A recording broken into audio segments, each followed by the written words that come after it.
Nah kita jalan, nabraklah langsung ke dalam truk. Kakak aku masuk ke dalam truk di belakang. Nah aku lihat kakak aku cuman tangan doang yang ada di luar bang. Di luar ban itu tangan doang. Selipnya itu di antara mana sih? Ban belakang yang sebelah kanan Oke. masuk ke dalam ke suspensi itu yang muter ban gitu.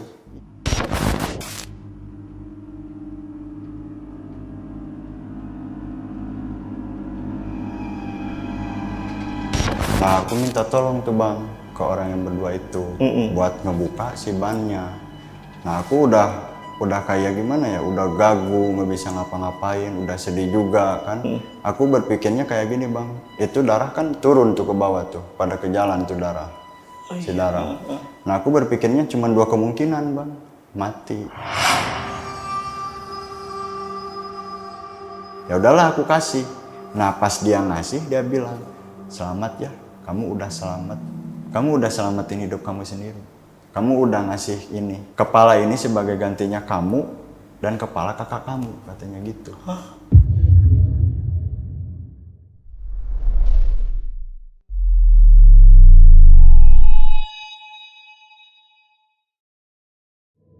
Halo semuanya, kembali lagi bareng gue Jamal dan hari ini gue kedatangan narasumber yang akan menceritakan tentang kisah pada saat dia mudik yang malah berujung petaka. Dan bagaimana cerita lengkapnya? Tonton video sampai habis dan selamat datang di Saksi Misteri by Lentera Malam.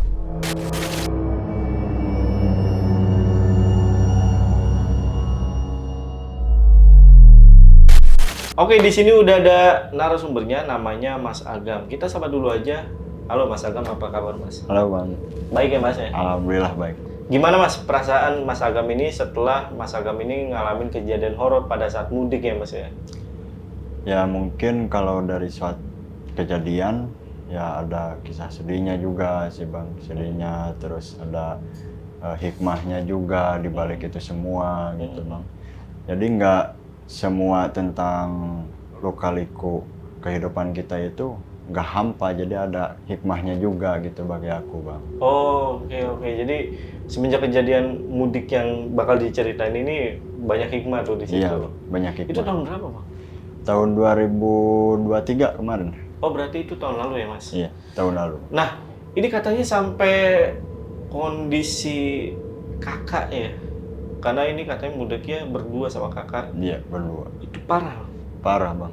Sampai dia benar-benar bisa pulih itu 10 bulan kemudian, kurang lebih. 10 bulan kemudian. Iya, baru bisa pulih, benar-benar bisa jalan, bisa ya sebagai mestinya orang sehat gitu. Karena itu ada efek dari sosok gaib juga, hal-hal mistis juga gitu bang. Yang terjadi sama kakak lo? Iya, sama gua juga gitu. Makanya itu prosesnya lama itu, penyembuhannya? Iya, lama. Ada proses dari rumah sakit dulu, terus ada proses di rumah, terus di rukia. Oh, oke, menarik nih. Sorry, kakak lu cewek apa cowok? Cowok bang. Cowok ya? Cowok. Oke. Ya udah kalau gitu buat teman-teman yang penasaran juga sama seperti gua, simak video sampai habis. Tapi sebelum itu, seperti biasa, kalau kalian mau jadi narasumber di Lentera Malam, kalian bisa langsung aja DM ke Instagramnya Lentera Malam, itu ada di @lenteramalam.id. Untuk linknya nanti gue taruh di deskripsi. Atau kalian juga bisa hubungi ke nomor yang ada di bawah ini. Yaudah kalau gitu buat teman-teman yang penasaran sama cerita lengkap dari Mas Agam, tonton video sampai habis dan tanpa basa-basi lagi. Saksi Misteri, kita mulai.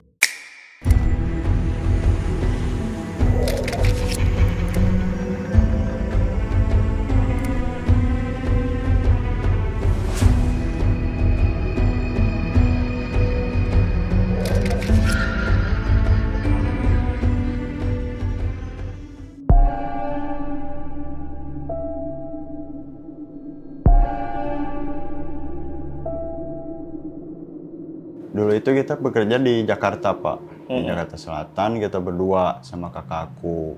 Nah kita itu mau gerak tuh, mau mudik lah ke Bandung Selatan, lewat jalur Lembang. Nah singkat cerita kita sampai di sana, kita itu start dari jam 7 ya di Jakarta itu. Start dari jam 7, kita nyampe di daerah Lembang itu, kita itu dari jam 10 sampai jam 11 nyampe tuh di daerah Lembang, di Maribaya. Kita singkat ceritanya nyampe ke sana, awalnya itu biasa aja, kita kayak jalanin motor juga, nggak terlalu cepat, nggak geber-geber, nggak gimana gitu, biasa aja kita have fun. Udah kayak gitu bang, kalau di situasi dari Lembang itu kan perhutanan ya, nggak ada lampu jalan juga itu nggak ada gitu di sana. Orang-orang juga kadang kalau udah dari jam 9 juga udah pada stop tuh, jarang banget orang-orang yang lewat di sana. Nah singkat cerita kita ke sana, kita itu have fun aja biasa gitu sama kakak aku, ngobrol biasa gitu, nggak gimana-gimana, nggak ada yang aneh-aneh gitu. Nah pas mau belok nih ke tanjakan pertama, nemu tuh kayak sungai kecil di bawah jembatan. Nah kita mogok di sana motor itu, tiba-tiba mogok. Nah mogok, emang itu nggak ada lampu sama sekali di sana. Kita cuma modal senter doang, senter HP. Modal senter HP di sana. Kita ngobrol-ngobrol sama kakak aku sampai bongkar-bongkar motor juga kan dikit-dikit, karena aneh juga kan motor tiba-tiba mogok. Karena kita juga nggak terlalu push juga gitu, dari Jakarta ke Lembang itu nggak terlalu digeber juga, biasa aja. Kadang kita istirahat dulu gitu, kadang gimana dulu. Kita itu kayak udahlah, mungkin perlu didinginin dulu nih motor. Kita ngerokok dulu dari pinggir, mungkin ada sebatang 2 batang tuh rokok, tiba-tiba ada lewat cewek. Iya, ada cewek yang mungkin dari segi umur 20 sampai 19 yang masih muda tuh cewek. Dari perawakannya tingginya mungkin di bawah saya ya tingginya. Dia itu pakai kayak kebaya lagi, cuman kebayanya bukan kebaya kuno banget gitu, kebaya yang udah modern lah gitu. Kalau dibilang cantik ya emang cantik gitu ya, sama kakak aku juga speak gitu kayak, oh itu cewek cantik banget kata dia. Cuman kok aneh dia jalan gitu kan, jam segini dia berani jalan, mau kemana kata dia. Nah aku tanyalah, aku tegur cewek itu, bang mau kemana kata aku. Dia nggak jawab, cuman dia langsung nunjuk ke motor, kayak langsung bilang motor itu ada trouble katanya gitu. Oh iya, motor itu ada trouble. Tiba-tiba dia mogok kata aku gitu. Dia cuman nyelonong aja kayak langsung gimana ya, kayak langsung jalan aja gitu. Nggak pamitan, nggak apa-apa. Nah, dia itu beloknya itu ke wisata Maribaya bang, yang udah lama ditutup dari 2015 gitu. Gimana ya, nggak ngeh gitu sama sekali ya awal-awalnya. Cuman kita lihat ke sana, kita lihat kayak, oh dia beloknya ke sana kata aku. Cuman itu jarak beberapa menit baru ngeh aku sama kakak aku, bilang kayak gini, bukannya itu wisata ditutup kata kakak aku. Oh iya juga ya, kenapa dia ke sana kata aku. Karena kan di wisata itu, di gerbang itu dikunci bang. Jadi nggak ada akses buat masuk ke dalam. Cuman dia bisa masuk ke sana.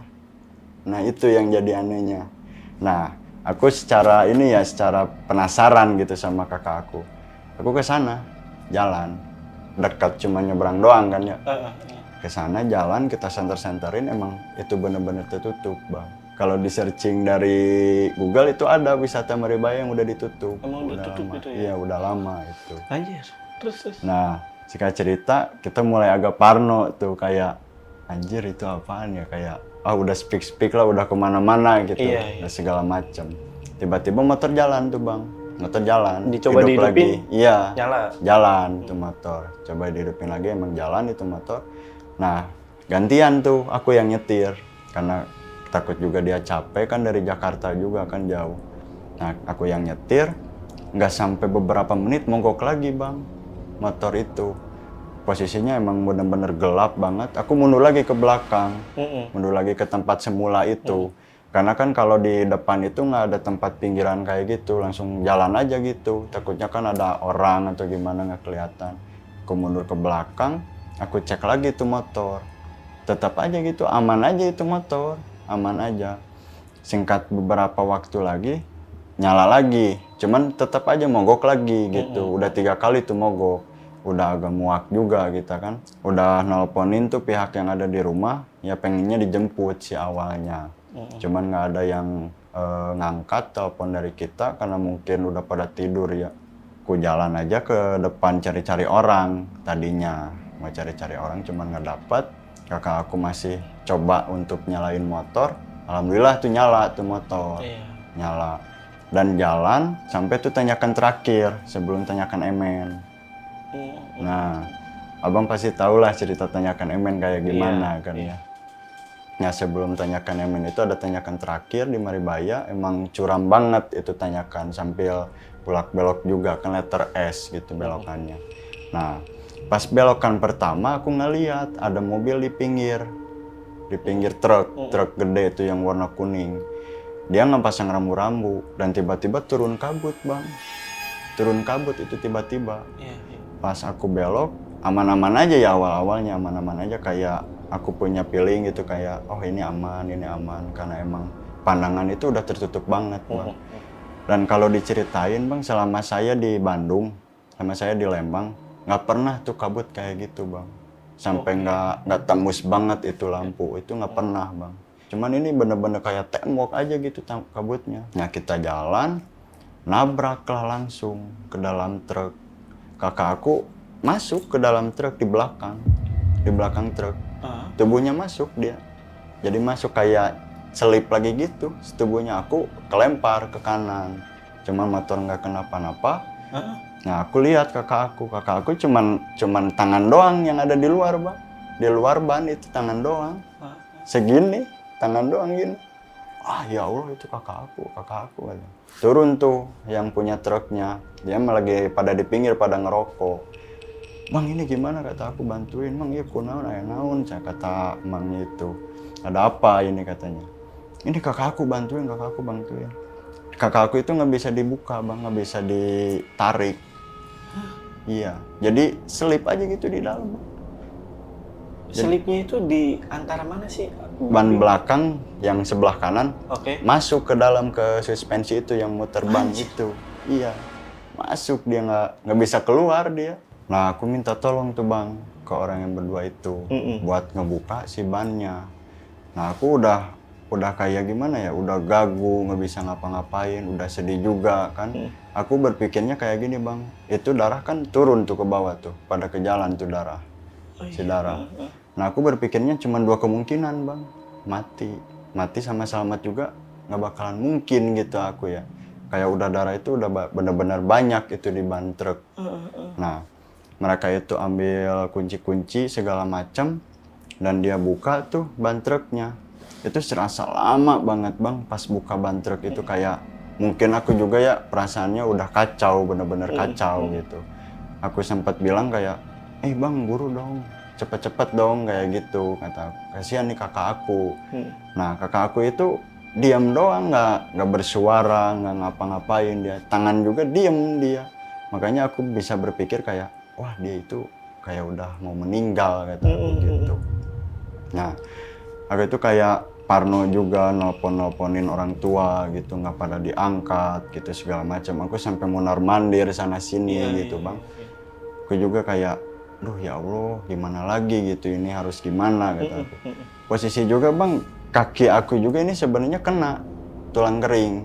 Jadi lekuk gitu tulang kering aku, jadi hitam. Mau ditunjukin? Boleh. Nih, yang ini. Oh itu bekasnya itu ya? Itu emang bekas dari. Terus sama yang ini juga. Oke. Itu emang mungkin belum sadar juga mungkin aku bang. Iya. Belum sadar, nggak ngerasain sakit juga waktu itu. Karena kepikiran kakak. Iya, karena kepikiran kakak. Kakak lebih penting lah. Betul. Aku masih bisa berdiri juga kan ya. Kakak aku nggak bisa ngapa-ngapain gitu. Nah aku ke jalan, ada tuh yang lewat. Aku berhentiin. Aku minta tolong segala macam, kayak teleponin ambulan lah segala macam gitu. Aku nggak tahu nomor ambulan waktu itu bang, aku nggak tahu nomor ambulan. Nah aku minta tolong, itu posisinya yang datang itu bapak-bapak sama ibu-ibu. Naik motor. Iya, mungkin dia mau ke pasar mungkin ya. Nah emang posisinya udah maju jam 1 atau jam 12 mungkin ya. Udah malam banget itu. Nah aku minta tolong.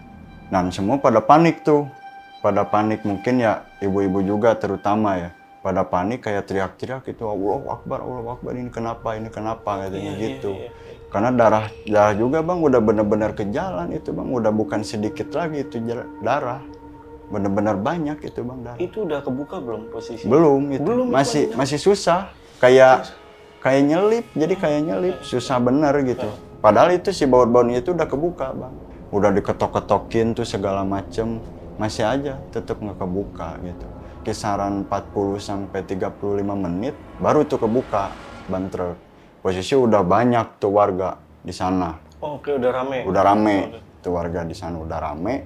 Kakak aku udah keluar, dia bilang, kata kakak aku, "Ih, tolong dong." Tapi dengan nada suara itu lirih banget, kecil, bener-bener kecil. Aku kayak langsung pelukin segala macam gitu. Dan aku udah bener-bener lemas ya di sana, udah bener-bener lemas. Dan aku nengok di antara warga itu ada nenek-nenek bawa kayu bakar. Aneh juga kan, ada nenek-nenek bawa kayu bakar. Dia itu kayak pakai kebaya bener-bener lusuh banget bang. Tapi di kerudung dia. Kerudungnya itu dicantolin doang. Jadi kayak membaya aja ke bawah. Dan aku lihat mukanya itu nggak ada bang. Nggak ada muka sama sekali. Serius bang. Dia itu kayak liatin aja gini. Terus. Kata kakakku aja sampai nunjuk. Sampai nunjuk gini-gini ke arah itu. Cuman dia nggak ngomong. Karena nenek-nenek itu? Iya. Nggak ngomong dia. Nunjuk-nunjuk doang kayak kan. Tangannya doang nih yang bisa gerak. Jadi dia nunjuk-nunjuk aja. Kata aku, ya udah jangan pikir yang lain kata aku. Pikirin aja diri kamu sendiri kata aku. Dia itu terus nunjuk. Kayak nunjuknya itu ke jalan itu kayak gini-gini nunjuknya itu. Nah, singkat cerita di sana, nenek-nenek itu udah nggak ada. Warga udah nelpon ambulan segala macem. 2 tuh ambulan bang. Buat aku dan kakak aku. Nah, kakak aku yang pertama ditaikin, nah aku pingsan setelah itu bang. Mungkin aku kecapean juga segala macam gitu, aku pingsan. Nah aku sadar-sadarnya itu 2 hari bang kalau nggak salah, di rumah sakit. 2 hari? Iya, 2 hari. Kalau kakak aku sadarnya itu bang sebulan. Hah? Serius kakak aku. Karena dia pelipisnya udah bener-bener ini, terus tangannya patah, ininya kakinya bener-bener patah. Terus badannya juga bang kalau dilihat, dia itu kayak ke dalam gitu, si badannya itu. Jadi nggak bener kalau dia jalan nih, kalau dia berdiri nggak lurus badannya. Jadi kayak nyenggol dikit gitu si badannya. Nah, pas aku di rumah sakit, aku nggak terlalu mikirin kakak aku ya, karena mungkin belum ingat juga nama yang ada di sekitar. Aku teleponin orang tua, yang ada itu di sana paman aku. Dan paman aku bilang, kamu udah 2 hari katanya di sini. Udah 2 hari, dia cerita segala macam. Ya insya Allah kamu bakalan sembuh katanya. Cuman kamu mungkin karena nggak sadar itu gara-gara kecapean. Terus kaki juga kan sakit. Nah itu di sana aku baru bang ngerasain kaki aku sakit. Jalan juga kayak bener-bener sakit gitu jalan juga. Cuman alhamdulillahnya ya masih bisa jalan gitu. Nah kemungkinan itu 3 hari aku baru ketemu sama kakakku. Posisinya itu belum sadar, dia masih ini. Dari detak jantungnya juga dia lemah banget bang. Kayak udah posisinya itu benar-benar parah banget itu kakakku. Di sana aku cuman bisa berdoa aja gitu segala macam gitu, nggak bisa berharap banyak mungkin ya bang ya. Nggak bisa berharap banyak karena istri dia juga sampai-sampai nggak ngenalin dia katanya gitu. Karena darah udah banyak, mukanya udah berubah segala macam gitu. Karena emang bener-bener parah bang dari segi muka juga. Oke, ini tadi ketika lo bangun, lo langsung nelpon pihak keluarga. Emang pihak keluarga dari Nggak ada, Bang. Mas Agam itu nggak ada yang datang? Nggak ada. Nggak ada yang datang itu karena apa? Karena kita itu beda bang, beda rumah sakit. Kakak aku dirujuk ke rumah sakit yang lebih besar. Jadi orang tua aku ada di kakak aku gitu. Iya, Jadi yang jaga aku itu cuma paman aku doang. Oke, lanjut apa yang terjadi selanjutnya tuh? Setelah aku ketemu sama kakak aku, ya orang tua aku nih pada nyambut lah, singkat cerita pada nyambut. Kamu akan apa-apa. Aku masih di repaint ini juga, kaki masih di repaint. Ya, kata aku, udahlah jangan pikirin aku, pikirin aja nih kakak aku kayak gimana, kata aku. Aku kayak gimana ya, punya dosa yang besar gitu sama kakakku. Secara kan aku yang nyetir motor gitu kan, cara aku yang nyetir motor. Dan aku cuman bisa berdoa, pegangin, elus-elus lah sedikit-sedikit. Itu kakak aku kayak bisikin gitu juga, kayak kan nanti kita ngerokok bareng lagi, kata aku. Kita ngopi lagi bareng, kata aku. Cepat sehat dong, kata aku. Jangan sampai kita pisah nih di sini. Kakak jangan nyerah, kata aku gitu. Dia itu kayak gerak nih bang, si jari doang yang gerak kayak ngerespon kayak ngerespon. Aku bener-bener senang di sana. Oh kakak bisa dengar aku, kata aku. Kakak bisa dengar aku. Ya udah makasih ya. Aku bener-bener bakal ngejaga kakak di sini sampai kakak bener-bener pulih, kata aku. Cuman aku minta waktu dulu. Aku pengen pulihin dulu kaki aku, kata aku gitu. Dan singkat cerita itu aku pulang ke rumah. Pulang ke rumah, aku masa pemulihan. Alhamdulillah itu cepet bang, masa pemulihan. Cuman seminggu doang. Dan aku ingetlah janji kakak aku. Ke kakak aku itu udah janji kayak yang mau bener-bener jaga dia di rumah sakit sampai bener-bener dia sembuh. Aku sampai resign kerja juga bang. Kerja aku resign, segala macam itu aku resign. Aku bilang juga ke orang tua kayak kebutuhan pribadi aku itu kayak gimana. Yang penting aku bisa makan aja dah. Kalau ngerokok ya itu urusan belakang, kata aku. Ngerokok kopi urusan belakang. Yang penting aku ada tenaga dulu nih buat jaga kakak aku gitu di sana. Dan aku juga konfirmasi sama paman aku kayak udahlah jangan sering-sering ke rumah sakit, biar aku aja sebagai bentuk tanggung jawab aku gitu bang sama kakak aku.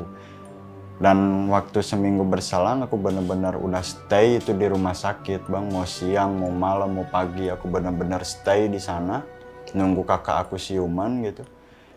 Dan sebulan berselang alhamdulillah kakak aku siuman. Kakak aku siuman. Dan cuman bilang satu kata doang, nama istrinya. Jadi dia sebut-sebut tuh nama istrinya terus. Dan aku pegangin, tenang, anak kamu sama istri kamu ada, kata aku. Mau nggak aku teleponin, kata aku. Dia sampai lupa loh sama aku, serius bang. Kayak langsung bilang, lu siapa? Lu siapa monyet? Serius, dia bilang kasar ke aku. Dia bener-bener lupa sama aku. Ini aku gini, aku Agam, kata aku. Aku adek kamu loh, aku gini, aku gini. Aku ceritain sedetail mungkin. Dari awal kita momen masa-masa kecil gitu, aku ceritain ke dia bang. Kayak lahir aku, tanggal lahir aku, segala macam aku ceritain semuanya. Dan dia langsung diem. Dan aku narik kesimpulan dari sana ya bang. Mungkin dia udah benar sedikit agak ada gambaran lah mungkin gitu. Aku berharapnya itu dia jangan sampai bener lupa gitu segala macam, memorinya jangan sampai lupa gitu. Dan sehari dia baru tuh ngeh semuanya. Udah ingat kembali. Iya, udah ingat kembali. Dan dia itu bener-bener nanyain istrinya aja gitu sama anaknya. Belum datang tuh pada saat itu? Belum. Karena istrinya itu lagi di luar kota bang. Karena ada kerjaan juga kan bang yang nggak bisa ditinggalin. Tapi ke orang tua aku juga udah bilang, udah izin gitu. Dan dia datang, emang sih kalau anaknya kakak aku itu emang bener-bener suka sama aku, dekat banget gitu. Dia itu sampai bilang, abang ini kenapa katanya, ayah aku kenapa. Ya aku nggak bisa cerita banyak ya karena ke anak kecil juga kan bang, takutnya mentalnya kena atau gimana. Ya aku cuma bilang, ayah kamu telat makan doang, kata aku, jadi sakit. Iya benar. benar. Buat nutupin lah dia gitu biar nggak ini. Dan istrinya itu benar-benar seneng di sana, udah melukin segala macam, cium-ciumin, terus ditanya pengen makan apa gitu. Aku cuman bisa nangis di pojokan bang. Kayak punya, waduh kata aku, bisa nyakitin satu keluarga kata aku gara-gara ulah aku sendiri gitu. Aku cuma bisa nangis di pojokan kayak, ya Allah maafin aku, kayak bener-bener di ujung stres banget aku bang di sana, kayak berdosa banget gitu. Dan aku coba minta maaf ke istrinya juga bang. Karena aku bilangnya Bibi ya ke istri. Bi aku minta maaf kayak udah ngejalanin motor nggak benar, kata aku udah bikin kakak aku kayak gini. Cuman alhamdulillah Bibi aku ngerti di sana. Dia bilang ya yang namanya juga kecelakaan siapa yang mau, kata dia gitu. Yang mungkin udah Tuhan udah skenario-nya kayak gini. Ya anggap aja lah ini sebagai penembusan dosa dari kakak kamu sendiri, katanya gitu. Ya udah Bi, alhamdulillah kata aku kalau Bibi ngerti. Cuman Bibi minta doang satu, katanya gitu. Tolong jagain dia sampai benar-benar sembuh. Karena aku juga sebagai istrinya nggak mungkin lah gitu menaring kerjaan gitu.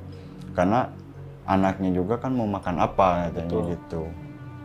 Ya pasti aku tanggung jawab, kata aku udah resign kerja, udah segala macam, aku bener-bener pengen ngejaga kakak aku nih sampai sembuh, kata aku. Oh iya makasih ya gitu. Oh iya kak, sama-sama. Dia itu di rumah sakit itu cuman seminggu bang. Cuma seminggu. Cuma seminggu, dia balik lagi ke luar kota lagi ngurus kerjaan dia.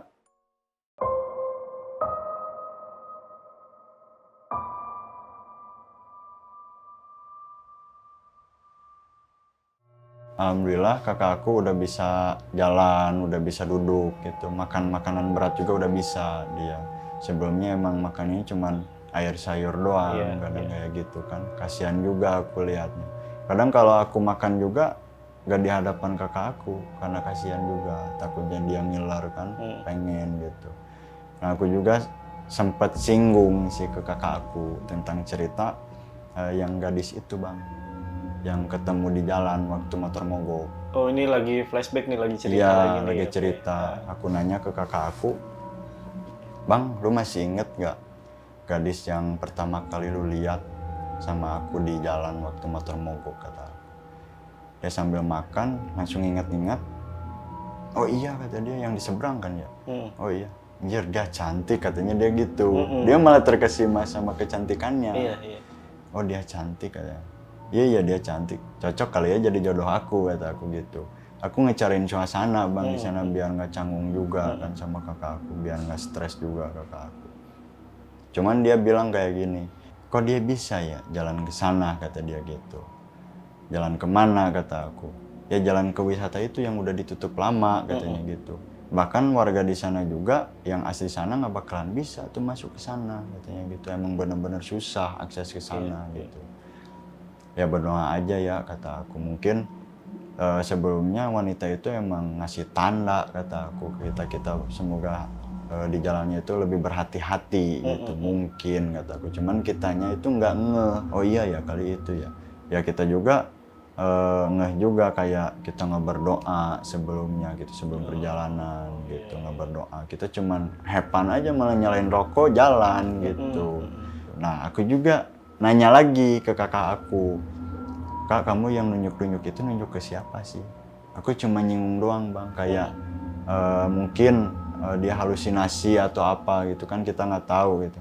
Padahal aku tahu pas dia nunjuk itu ada nenek-nenek di sana, cuman aku pura-pura nggak tahu aja. Dan di sana aku kaget bang, benar-benar kaget. Kakak aku bilang kayak gini, itu nenek-nenek bawa pacul, katanya gitu. Serius bang. Padahal aku nggak lihat dia bawa pacul. Dia bawa kayu bakar doang. Betul. Gitu. Bawa pacul, kata aku. Pacul apa? Nenek-nenek yang mana nih, kata aku gitu. Ya nenek-nenek yang aku tunjuk, yang aku bilang ke kamu itu. Nah aku takut sama dia. Dia itu kayak marah, kayak benar-benar marah sama aku. Dan aku juga flashback lagi ya, cuman aku dari angan-angan aku doang ya. Dari pikiran aku nggak lihat muka dia bang. Jadi aku nggak bisa nyimpulin dia itu marah atau enggak. Karena mukanya itu flat banget, nggak ada.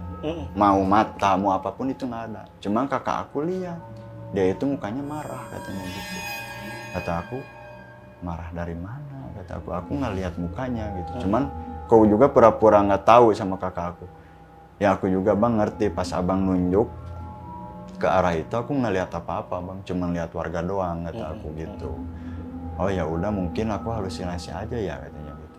Ya mungkin abang halusinasi aja, kata aku. Jangan dipikirin ya, kata aku. Jangan diambil pusing, kata aku. Udahlah, kalau masalah kemarin-kemarin aku minta maaf, abang. Aku emang benar-benar salah besar sama kamu, kata aku. Udah nggak apa-apa, kata dia. Yang penting kamu temenin aku di sini, kata dia gitu. Ya udahlah, aku temenin di sana. Dan singkat cerita itu malam bang, jam 12 mungkin. Dia itu pengen pipis. Ku anter tuh pipis. Karena kan kalau lorong rumah sakit itu emang bener-bener panjang ya.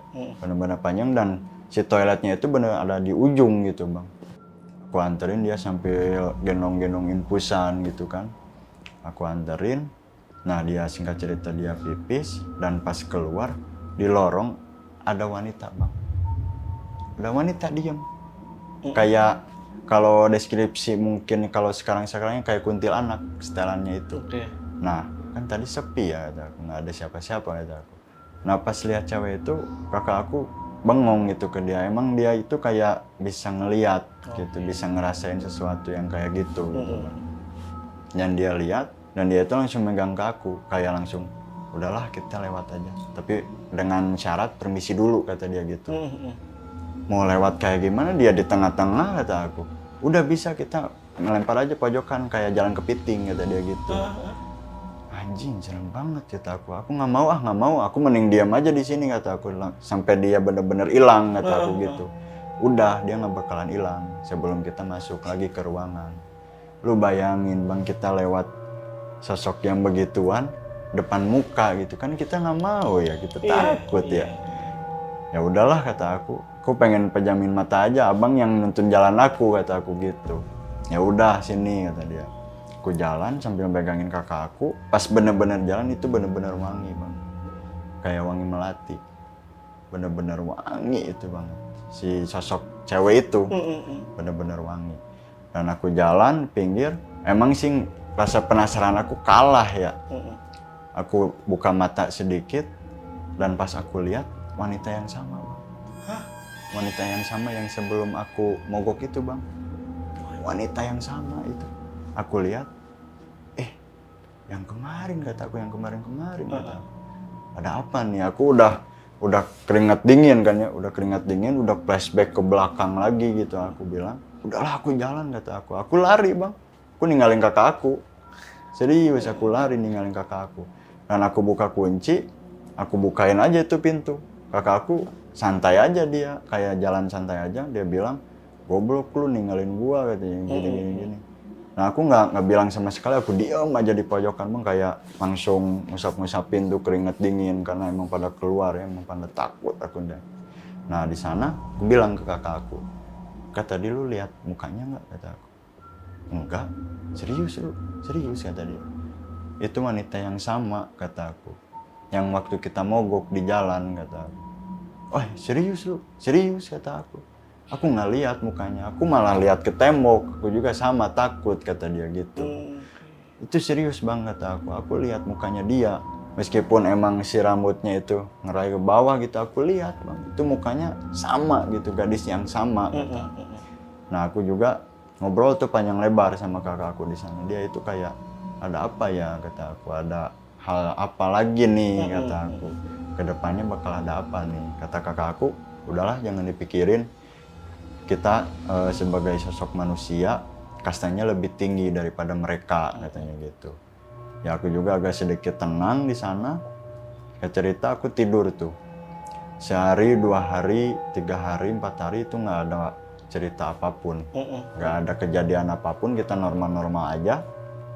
Cuman selang seminggu tuh bang, selang seminggu aku tidur. Nah aku itu tidur bang, tidur subuh. Karena kalau tidur malam kayak gitu aku takutnya kakak aku minta ke air atau segala macam. Aku sering banget tidur subuh jam 3 gitu. Nah aku tidur, aku mimpi bang, mimpi nenek-nenek yang itu bang, yang waktu kakak aku kecelakaan, yang kakak aku tuh nunjuk-nunjuk. Nah aku itu bertiga sama paman aku lagi bakar-bakar ikan. Ikannya itu ada ikan mas, ikan lele, ikan nila, segala macem lagi. Di mana? Di gambaran lu tuh? Kalau di gambaran itu kayak di hutan bang. Di hutan? Di hutan. Cuman kiri kanannya itu nggak ada bangunan sama sekali. Aku cuman fokus ke bara apinya aja. Nah nenek itu datang, dia bilang, Jang minta ikan katanya gitu. Ikan apa kata aku.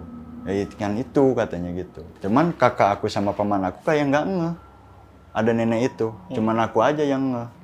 Nah di sana aku bilang, nenek mau berapa ikannya kata aku. Ya itu aja dah, ikan lele. Emang ikan lele besar tuh bang, kepalanya juga bisa gede gini. Nah aku bilang nih, mau ikan ini nggak apa-apa, ambil aja kata aku. Nggak mau kata dia. Loh kok nggak mau kata aku, katanya mau ikan lele. Aku pengen kepalanya aja katanya gitu. Serius, dia minta kepalanya aja. Ya udahlah aku kasih. Cuman sebelumnya itu aku mau bakarin ikan itu. Karena ikan itu masih mentah posisinya. Aku udah mau ngeiniin bumbu ya dari mimpi aku. Cuman dia nggak mau, udah itu aja kata dia gitu. Udah gitu aja. Duh, Neng nggak ada kantong plastik atau segala macam kata aku. Udah itu aja, udah gitu aja. Dia bilang gitu. Ya udahlah aku kasih. Nah pas dia ngasih dia bilang, selamat ya, kamu udah selamat. Ah, selamat apa kata aku. Kamu udah selamatin hidup kamu sendiri. Kamu udah ngasih ini sebagai gantinya kata dia gitu. Ah, gantinya apa kata aku. Kepala ini sebagai gantinya kamu dan kepala kakak kamu katanya gitu. Anjir kata gua. Ini maksudnya apa kata aku gitu. lu juga bakal tahu ke depannya kayak gimana, kata dia gitu. Aku langsung bangun tuh di sana, bangun itu udah bercucuran keringat dingin itu. Aku langsung mikirin mimpi itu, kayak duh apalagi ya ini, kata aku. Nah aku izin tuh ke kakak aku lagi makan bubur, cuman dia nggak lihat ekspresi aku lagi apa gitu. Kak, aku izin ya, mau kemana, kata dia. Aku mau ngerokok dulu bentar aja, kata aku. Oh ya udah silahkan, kata aku. Nah aku di parkiran mikirin kayak anjir itu mimpi apa ya, kata aku, itu tandanya apa ya. Nah kebetulan tuh paman aku malam mau datang. Nah paman aku emang dia orang yang bisa lah ngertiin tentang tafsir mimpi gitu. Nah aku benar-benar nunggu tuh paman aku sampai kontekan. Kata aku kalau bisa siang, kata aku. Oh nggak bisa, kata dia. Nggak bisa, paling malam beres kerja. Oke lah aku tunggu, kata aku. Aku ada obrolan panjang nih sama paman. Oh ya udah, nah singkat cerita, paman datang jam 7 malam tuh. Dia datang, aku nggak langsung ngobrol. Aku skip aja gitu, biasa aja kayak nunggu momen yang pas gitu. Paman aku bilang ke kakak aku kayak gimana, sehat gitu, kayak ya biasalah nanyain kabar gitu. Sempat juga dia bercanda kayak gimana itu mau sebulan nih nggak ngerokok rasanya gimana, kata dia gitu. Waduh asem banget, kata kakak aku. Oh ya udah sabar ya, kata paman aku. Ya udah. Nah paman aku keluar, aku barulah ngikutin paman aku. Aku langsung tanya, kan aku bilang ke paman aku itu Wak ya. Wak, aku mimpi nenek-nenek nih, kata aku. Nenek-nenek apa? Nah aku cerita tuh flashback sebelum kecelakaan. Ada ini, aku cerita flashback segala macam. Nah aku langsung lanjut ke mimpi aku yang itu. Aku langsung lanjut, aku dipintain kepala ikan, kata aku. Pintain kepala ikan. Oh kepala ikan, katanya. Ikan apa tuh, kata paman aku. Ikan ini, ikan lele, kata aku. Cuman ikan lelenya udah besar tuh. Aku di dalam mimpi itu tiba-tiba aja langsung lagi bakar-bakar ikan, kata aku. Siapa aja, kata dia. Kakak aku, Wak, sama aku, kata aku. Oh ikannya apa aja, kata dia gitu. Banyak, ikannya banyak, kata aku. Ada ikan lele, ikan emas, kata aku. Banyak itu ikannya, ikan nila juga ada, kata aku. Cuman nenek-nenek itu pengen minta kepala ikan lele, kata aku. Emang ikan lele dari segi porsinya emang paling besar gitu bang, dari segala ikan yang lain gitu. Oh gitu. Nah terus gimana, kata dia. Dan aku bilang pas aku ngasih kepala ikan, dia bilang selamat. Selamat apa? Selamat kalau nyawa kamu itu udah selamat, katanya gitu. Ini sebagai gantinya, kepala ikan lele itu sebagai ganti kepala kamu sama kakak kamu, katanya gitu. Nah paman aku sempat bengong, kayak dia mikirin sesuatu gitu, kayak cari artinya itu kayak apa. Dan paman aku bilang, oh mungkin kamu ada kesalahan, katanya gitu. Kesalahan apa, kata aku. Kamu sebelum lewat Maribaya atau pas lewat Maribaya ngelakuin hal apa? Karena paman aku tahu tuh silsilah Maribaya kayak gimana. Paman aku tahu. Aku nggak ngapa-ngapain, kata aku. Di Maribaya aku stop merokok, nggak geber-geber, kata aku, nggak segala macam, nggak aneh-aneh, kata aku. Oh iya ya, kata paman aku. Kok aneh, kata dia gitu. Ah mungkin kamu ada kesalahan, katanya gitu. Enggak loh, serius, kata aku. Aku nggak ngelakuin apa-apa, kata aku. Oh ya udah, kata dia, kalau nggak ngelakuin apa-apa ya mungkin tafsir dari mimpi itu ya kamu selamat, katanya gitu. Kakak kamu mungkin bakalan sembuh nih bentar lagi, katanya gitu. Oh ya udahlah, syukur kalau kayak gitu.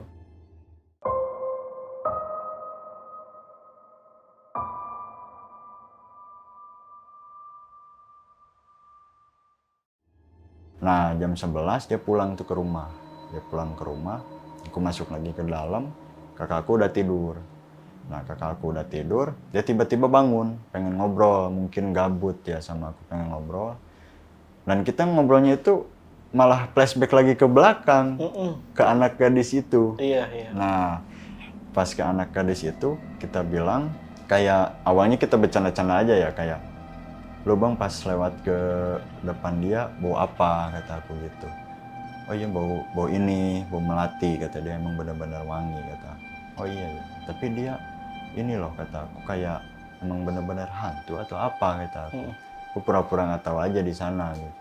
Karena nggak mungkin juga kalau emang orang-orangan benar gitu, manusia benar, nggak bakalan tahu lah kita lagi dirawat di mana, tiba-tiba dia datang kan gitu.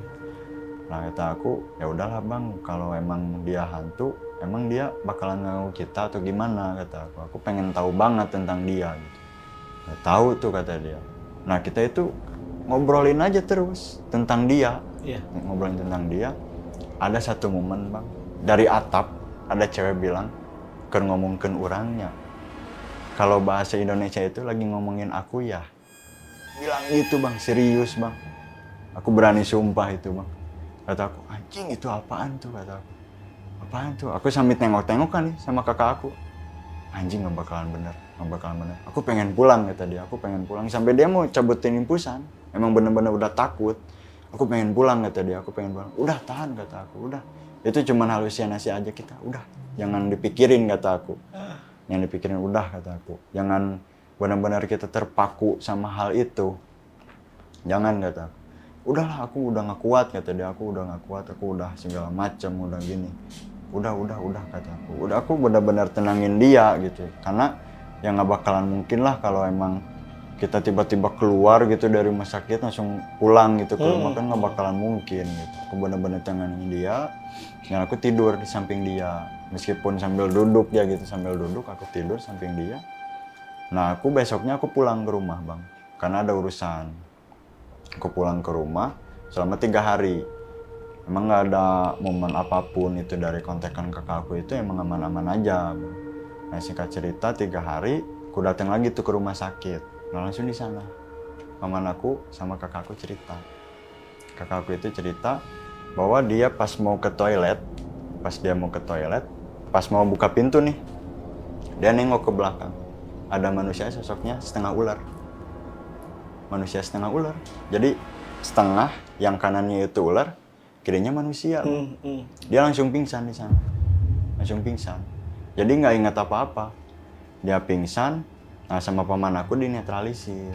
Jadi kayak disadarin gitu. Nah kakak aku cerita, ada manusia itu, ada manusia ini, kata dia. Nah, itu ceritanya nyambung bang sama cerita mitos Maribaya. Emang di Maribaya itu bang ada cerita, ada manusia setengah ular yang pegang wilayah kawasan itu. Gitu. Nah, manusia setengah ular itu jadi kadang minta tumbal kayak gitu bang. Tapi minta tumbalnya juga secara random. Enggak setiap hari, enggak setiap random aja gitu.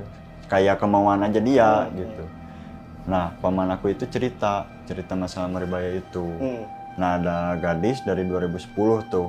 Ada gadis yang ditumbalin. Katanya emang bener-bener cantik gadis itu. Kalau di Bandung itu kayak dibilangnya itu Mojang Parahyangan, kembang desa lah gitu. Nah, dia itu ditumbalin, nggak tahu gara-gara apa.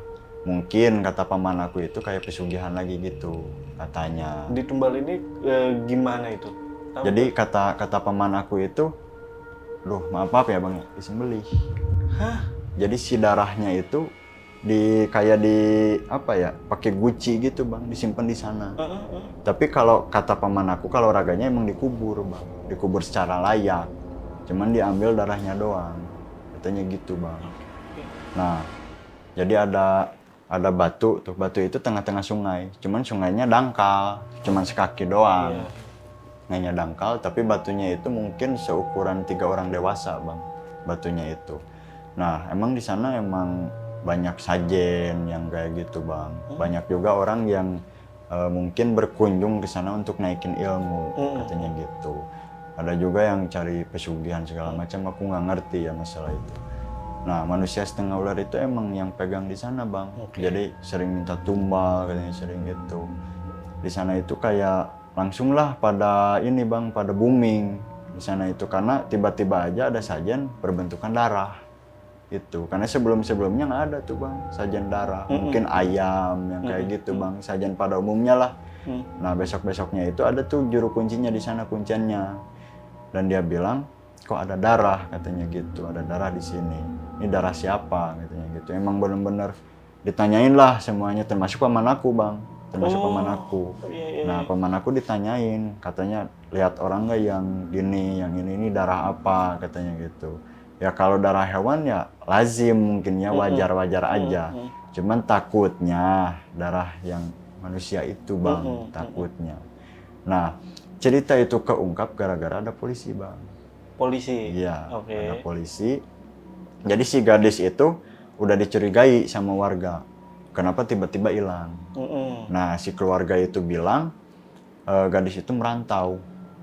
Gadis itu merantau kerja di luar kota lah gitu.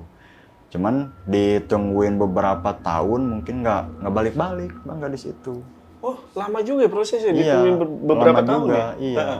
Nah ditungguin lama juga itu nggak balik-balik kata warga kan ada keanehan juga kan bang. Dan tiba-tiba si orang tuanya itu punya usaha ruko bang, ruko kayak sembako lagi gitu. Nah itu dalam singkat waktu langsung besar gitu, kayak signifikan banget.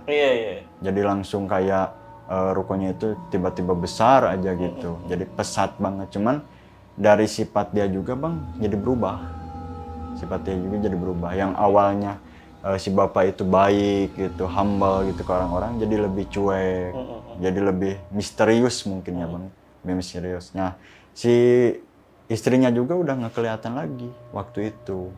Jadi kata si bapak itu ada katanya istrinya, cuman jarang keluar katanya gitu. Dan nambah keanehan lagi dong warga ya. Nambah keanehan lagi di sana. Dan ada tuh satu saksi, dia itu bilang ke kakek aku, dia itu temannya si gadis itu.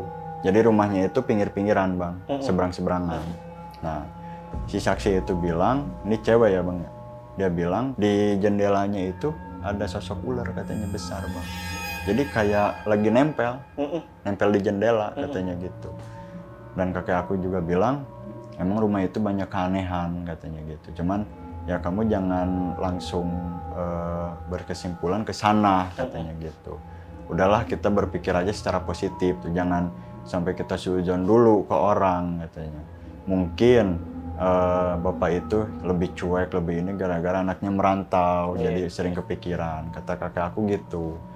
Tapi pas dia bilang ke scan yang kedua kalinya itu ada ular, dia itu mimpi ada ular lagi ngelilit rumah itu. Nah baru itu kakek aku langsung bingung. Jadi pas dia mimpi itu, dia itu sama bang katanya lagi buka pintu, langsung lihat ke rumah itu ada ular lagi ngelilit, warna hijau katanya gitu, lagi ngelilit. Nah baru tuh kakek aku udah nggak bisa ngomong apa-apa lagi di sana. Jadi kayak udah tahu lah gitu bang. Jadi sosok silsilah keluarga itu ada apa gitu. Dan kakek aku juga cuman, oh iya, ya udah jangan sujon ya katanya gitu. Dan si gadis itu pulang. Nah di sana kita baru tuh warga-warga itu kayak mau ngungkapin silsilah itu tuh bang. Jadi kayak, oh ada apa nih di silsilah keluarga ini. Dan alhamdulillah aku dari paman aku langsung time skip tuh.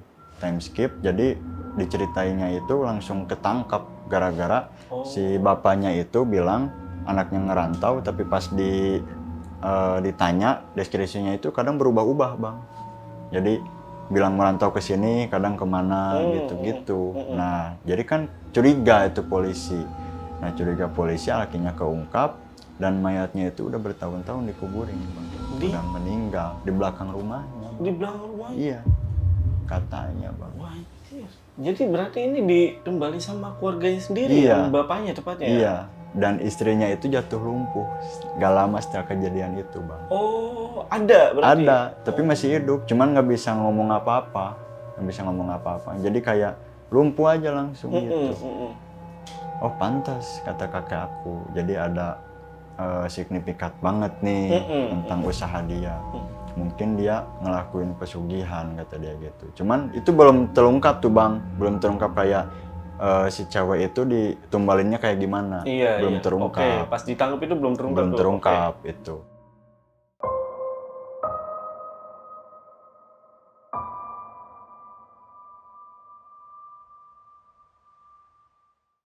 Nah selang beberapa bulan barulah warga langsung bilang ke RT, ke RW kayak gitu bang. Jadi si wanita itu ditumbalinnya dengan cara disembelih bang di sana gitu. Nah ada tuh makanya dari cerita Maribae itu jadi kesini ya ada mitosnya, jadi besar mitosnya. Jadi gila ya. Gokil sih. juga nggak kepikiran sampai ke sana sih bang. Kayak mungkin ya aku juga berpikir ayah penghuni di sana doang gitu, nggak ada silsilah apa. Iya, gitu. iya. Ternyata emang sebelumnya ada silsilah itu bang. Bahkan ternyata keluarga lu tahu ya paman sama kakek ya. Iya. Dan itu lu sebelumnya memang nggak tahu. Nggak Belum tahu. pernah diceritain tuh. Belum pernah. Karena ayah aku juga nggak tahu bang, belum pernah Oh, diceritain. karena memang beda wilayah. Iya, beda wilayah. Paman aku yang lebih tahu. Iya. Cuma paman aku belum pernah cerita sama sekali. Kakek aku sama, belum pernah cerita tentang Maribaya itu. Ke keluarga itu ya. Iya, sama. Jadi kayak paman sama kakek aku itu sifatnya sama, orangnya tertutup. Dia nggak bakalan cerita sebelum ditanya. Gitu. Cuman kan kalau kita nanya nih kayak kayak gimana dong mitos Maribaya, kayak nggak jelas juga ya, kayak gimana gitu kan, malu gitu. Mungkin lebih ke itu kan masa lalu ya, Iya, pikiran kakek atau paman ya, nggak usah diungkap lah gitu ya. Nah, Terus gimana tuh perasaan lu sama kakak lu yang ketika denger cerita dari langsung paman lu? shock bang, langsung shock. Kayak kakak aku itu, apalagi kalau kakak aku ya, kakak aku itu langsung diem bang. Dia itu sampai mau nangis karena lihat langsung sosoknya. Iya. Jadi dia itu berpikiran kayak, aduh nyawa gue nih kayak, aduh gimana ya. Dia itu pasti berpikiran kayak itu. Soalnya tangannya juga udah gemetar tuh bang, udah tremor. Ya, iya. Jadi dia tuh gini posisinya duduk, tangannya tuh langsung gemetar. Aku bilang aja kayak, kak, sambil ditepok tuh, langsung kaget dia, langsung kaget. Apaan kata dia, lu mikirin apa kata aku. Udah nggak usah dipikirin, itu cerita lama kata aku. Mungkin untuk saat ini cerita itu udah nggak ada kata aku. Tapi paman aku ketawa di sana. Nggak ada apanya kata dia gitu. Dan aku langsung nengok ke paman aku. Aku langsung berkesimpulannya di sana, ini paman aku kayaknya ada yang ditutupin nih kata aku. Ini harus ngobrol berdua lagi kata aku gitu. Nah, singkat cerita tuh, aku pengen banget ngobrol sama paman aku. Aku kontek-kontekan, datang lagi dia jam 7 karena dia kerjanya juga dari pagi juga kan. Dia datang, nah aku langsung speak ke dia, kayak nanya sesuatu lah, jangan diumpet-umpetin ada apa kata aku gitu.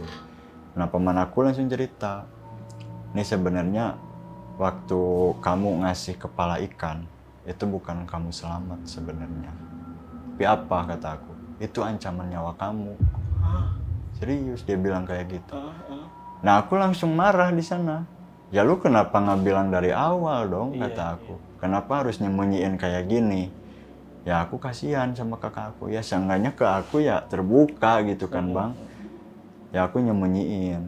Dan kita juga sekeluarga sering tuh malam Jumat kita yasinan bareng untuk kamu dan kakak kamu. Itu dihususin katanya gitu. Oh, semenjak lu cerita itu? Iya. Ceritain mimpi itu?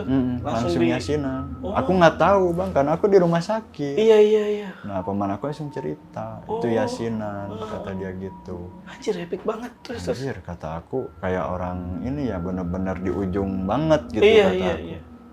Dan aku di sana nggak bisa ngomong lagi bang. Jadi cuman bisa diem aja, cuma bisa ngerokok, kayak mikirin, duh gimana ya ke depannya kata aku takut juga gitu kan bang. Nah paman aku langsung nepok, ya mungkin kamu bakalan selamat kata dia. Tapi lihat kakak kamu tuh yang di ujung bukan kamu kata dia gitu. Terus kakak aku gimana kata aku harus ngapain kata aku. Ya ntar aja lah, kita cari aja jalan pintasnya kata dia gitu. Semoga aja kita benar-benar dikasih kesehatan dan keselamatan kata paman aku. Aku harus gimana kata aku, kayak wah minta tolong dong kayak aku bener-bener pasrah bang di sana. Iya. Karena emang bener-bener tremor, udah segala macam. Terus aku masuk ke ruangan kakak aku juga, aku udah nggak mau ngomong apa-apa lagi bang. Kayak lihat kakak aku itu udah sedih banget gitu. Aku kayak bener-bener anjir ini momen terakhir gitu sama kakakku. Aku udah sempat berpikiran seperti itu bang. Kayak bener-bener halusinasinya itu udah tinggi bang aku. Kayak anjir ini mungkin momen terakhir sama kakak aku. Kenapa lu bisa bilang kayak gitu? Padahal kan lu tadi cerita kalau kakak lu udah mulai membaik nih. Karena aku berfokusnya itu yang ditumbal itu bang. Oh, oke, iya. Berfokusnya itu jadi kayak, oh mungkin ini tumbalnya berangsur-angsur kata aku. Jadi kayak digentayangin dulu, ditampilin dulu sosok apa gitu. Kata aku, kayak gini ya kata aku. Dan di sana aku juga mempererat lagi sholat aku gitu bang, zikir aku, terus kadang juga aku baca Quran dikit-dikit bang. Dan di sana juga nggak selang lama kakak aku boleh pulang ke rumah lagi. Dan di sana itu mobil tertutup itu pada dipakai, Avanza yang kayak gitu itu pada dipakai sama keluarga kita, adanya itu mobil bak terbuka. Oh, pulangnya pakai itu? Iya pakai itu, karena kalau pakai motor kakak aku nggak bisa ini kan, ininya nggak bisa neku, kasihan juga. Terus kan takutnya di kota juga kan kena polisi kita, meskipun udah malam juga tuh. Nah ada bak terbuka ya aku bilang aja ya udah nggak apa-apa, pasang aja karpet di belakang buat kakak aku baringan, kata aku gitu. Ya udah, aku ke sana kata paman aku. Dan paman aku itu sama istrinya. Istrinya kita berempat jadinya. Nah, kita dijemput. Ternyata ada tuh ayah aku. Ayah aku di sana nyusul. Nyusul pengen, katanya dia pengen ikut juga. Ya udah kalau pengen ikut kata aku. Tapi bentar, ini motor diambil dulu kata dia. Aku pengennya naik ke mobil katanya gitu. Karena kalau naik motor kayak kurang afdol kata dia gitu. Oh ya udah, motor mau diambil sama siapa? Sama teman katanya gitu. Singkat cerita motornya diambil, kita pulang tuh ke rumah. Pulang ke rumah otomatis kita kan lewat lagi ke Maribaya itu, ke tempat itu, otomatis lewat lagi tuh. Nah, kenapa lewat lagi situ? Karena nggak ada jalan lagi bang. Kalau mau menuju ke rumah itu nggak ada jalan lagi. Kalau mau ke kampung kita itu harus lewat ke sana. Nah, pas kita lewat ke sana, tiba-tiba mobil mogok bang. Mogok seperti motor kita mogok itu bang. Nah pas mogok, aku juga nggak tahu ya masalah mobil itu kayak gimana. Aku cuman bisa diam aja. Kakak aku dibopong, dipinggirin dulu. Nah paman aku bongkar mobil. Mobilnya itu kayak sehat-sehat aja, sama gitu, sehat-sehat aja. Cuman posisinya itu emang bener-bener gelap gitu posisinya. Aku cuma bisa senter-senter HP aja gitu. Nah singkat cerita bang, selang beberapa menit di dalam bak itu ada ular bang, 3 biji. Ularnya itu hitam semuanya bang, seukuran tangan mungkin ularnya itu. Dan aku ngeluarin ular itu sama paman aku, ditaruh di pinggir mobil itu di jalan. Dan ular itu nggak mau jalan, meskipun gimana juga nggak mau jalan. Jadi kayak kita disuruh ke pinggir atau kemana, dia balik lagi. Kata aku, anjir ini ular apa? Nah paman aku di sana, paman aku cuman diam bengong sampai gini. Dia kayak ngobrol atau gimana lah, aku nggak tahu gitu. Dia diam di sini, tapi ular itu tiba-tiba nengok ke paman aku, kayak diam nengok tiga-tiganya itu. Nah gak selang lama kakak aku kesurupan bang. Di situ? Iya. Masih di pinggir jalan? Iya masih di pinggir. Dia itu kesurupan, diem kayak ngeluarin desis ular. Tapi diajak bicara dia nggak bisa, cuman diam aja kaku. Nah nggak lama tuh kesurupan, nggak lama paman aku netralisir, dia kejang-kejang langsung. Dia langsung. Nah alhamdulillahnya mobilnya itu langsung nyala dan ularnya itu masih di sana bang, masih di pinggir. Kita bodo amat aja gitu, kita taikin kakak aku, kita langsung cabut di sana. Dan pas langsung cabut di pinggir kakak aku itu, aku cium bau ular, kayak bau terasi kan kalau bau ular ya rata-rata gitu. Nah kakak aku itu badannya bau ular dan si badannya itu dipegangin keras bang, bener-bener keras. Jadi udah ungu kakak aku, ungu badannya itu, ada ungu ada hijau. Badannya semuanya bang, badannya itu dia kaku, bener-bener kaku dia. Jika cerita kita nyampe nih ke rumah, pas lihat kondisi kakak aku nih, keluarga yang lain gitu, wah pada histeris bang semuanya. Katanya ini udah sehat katanya gitu, ini pulang dari rumah sakit udah sehat, kok kenapa jadi gini katanya gitu. Kata paman aku, udah nggak usah cerita kata dia, udah nggak usah banyak tanya, nanti aja kata dia gitu. Dan dibaringin di tengah rumah, langsung tuh wudhu semuanya kata paman aku. Ini ada apa katanya. Nah paman aku langsung nyerobot di sana, udah pak wudhu aja kata dia gitu. Nah kita yasinan tuh, yasinan cuma satu balikan aja. Dan lihat kakak aku itu nggak ada respon sama sekali, masih diam aja, masih kaku badannya segala macam gitu. Posisinya itu aku cuma mikirnya kayak gini ya, ini kakak aku belum makan dari pagi, dia belum makan. Aku takutnya dia itu kekurangan makanan atau minuman gitu kan. Makanya kondisi dia kayak gitu. Aku mikirnya kayak gitu. Jadi mikirnya positif aja, logis aja gitu aku mikirnya. Kata aku gimana ya. Nah aku nanya tuh ke ayah aku, ya ini harus gimana kata aku. Ayah aku cuman bisa geleng-geleng kepala aja. Dan aku kayak ngerti gitu. Ayah aku geleng-geleng kepala itu kayak berisyaratin kakak aku itu udah nggak lama lagi di sana. Aku diam di pojokan kayak bengong gitu, kayak langsung berkaca-kaca gitu mata aku, kayak langsung berdoa, ya Allah kalau emang ini saat terakhir sama kakak aku cuma minta satu, aku cuma pengen makan bareng untuk terakhir kalinya sama kakak aku pengen ngobrol panjang lebar sama kakak aku, ya kayak kita perpisahan aja gitu, kayak aku mau ngerantau kakak aku diem di sini kayak gitu kata aku pengen saat-saat itu kata aku. Karena dulu itu waktu nikahan kita sempet bang, waktu nikahan kakak aku tuh kita sempat nangis-nangisan bareng kayak, aduh udah lama nih kita nggak bakalan main dulu yuk sebelum aku nikah katanya gitu. Kita sempat kayak gitu bang. Dan aku juga flashback lagi waktu kakak aku kayak gitu, terus aku flashback dan nggak kerasa aja gitu, udah malam banget gitu, waktu udah malam banget. Paman aku juga udah ngontek tuh guru aku besoknya dia mau datang.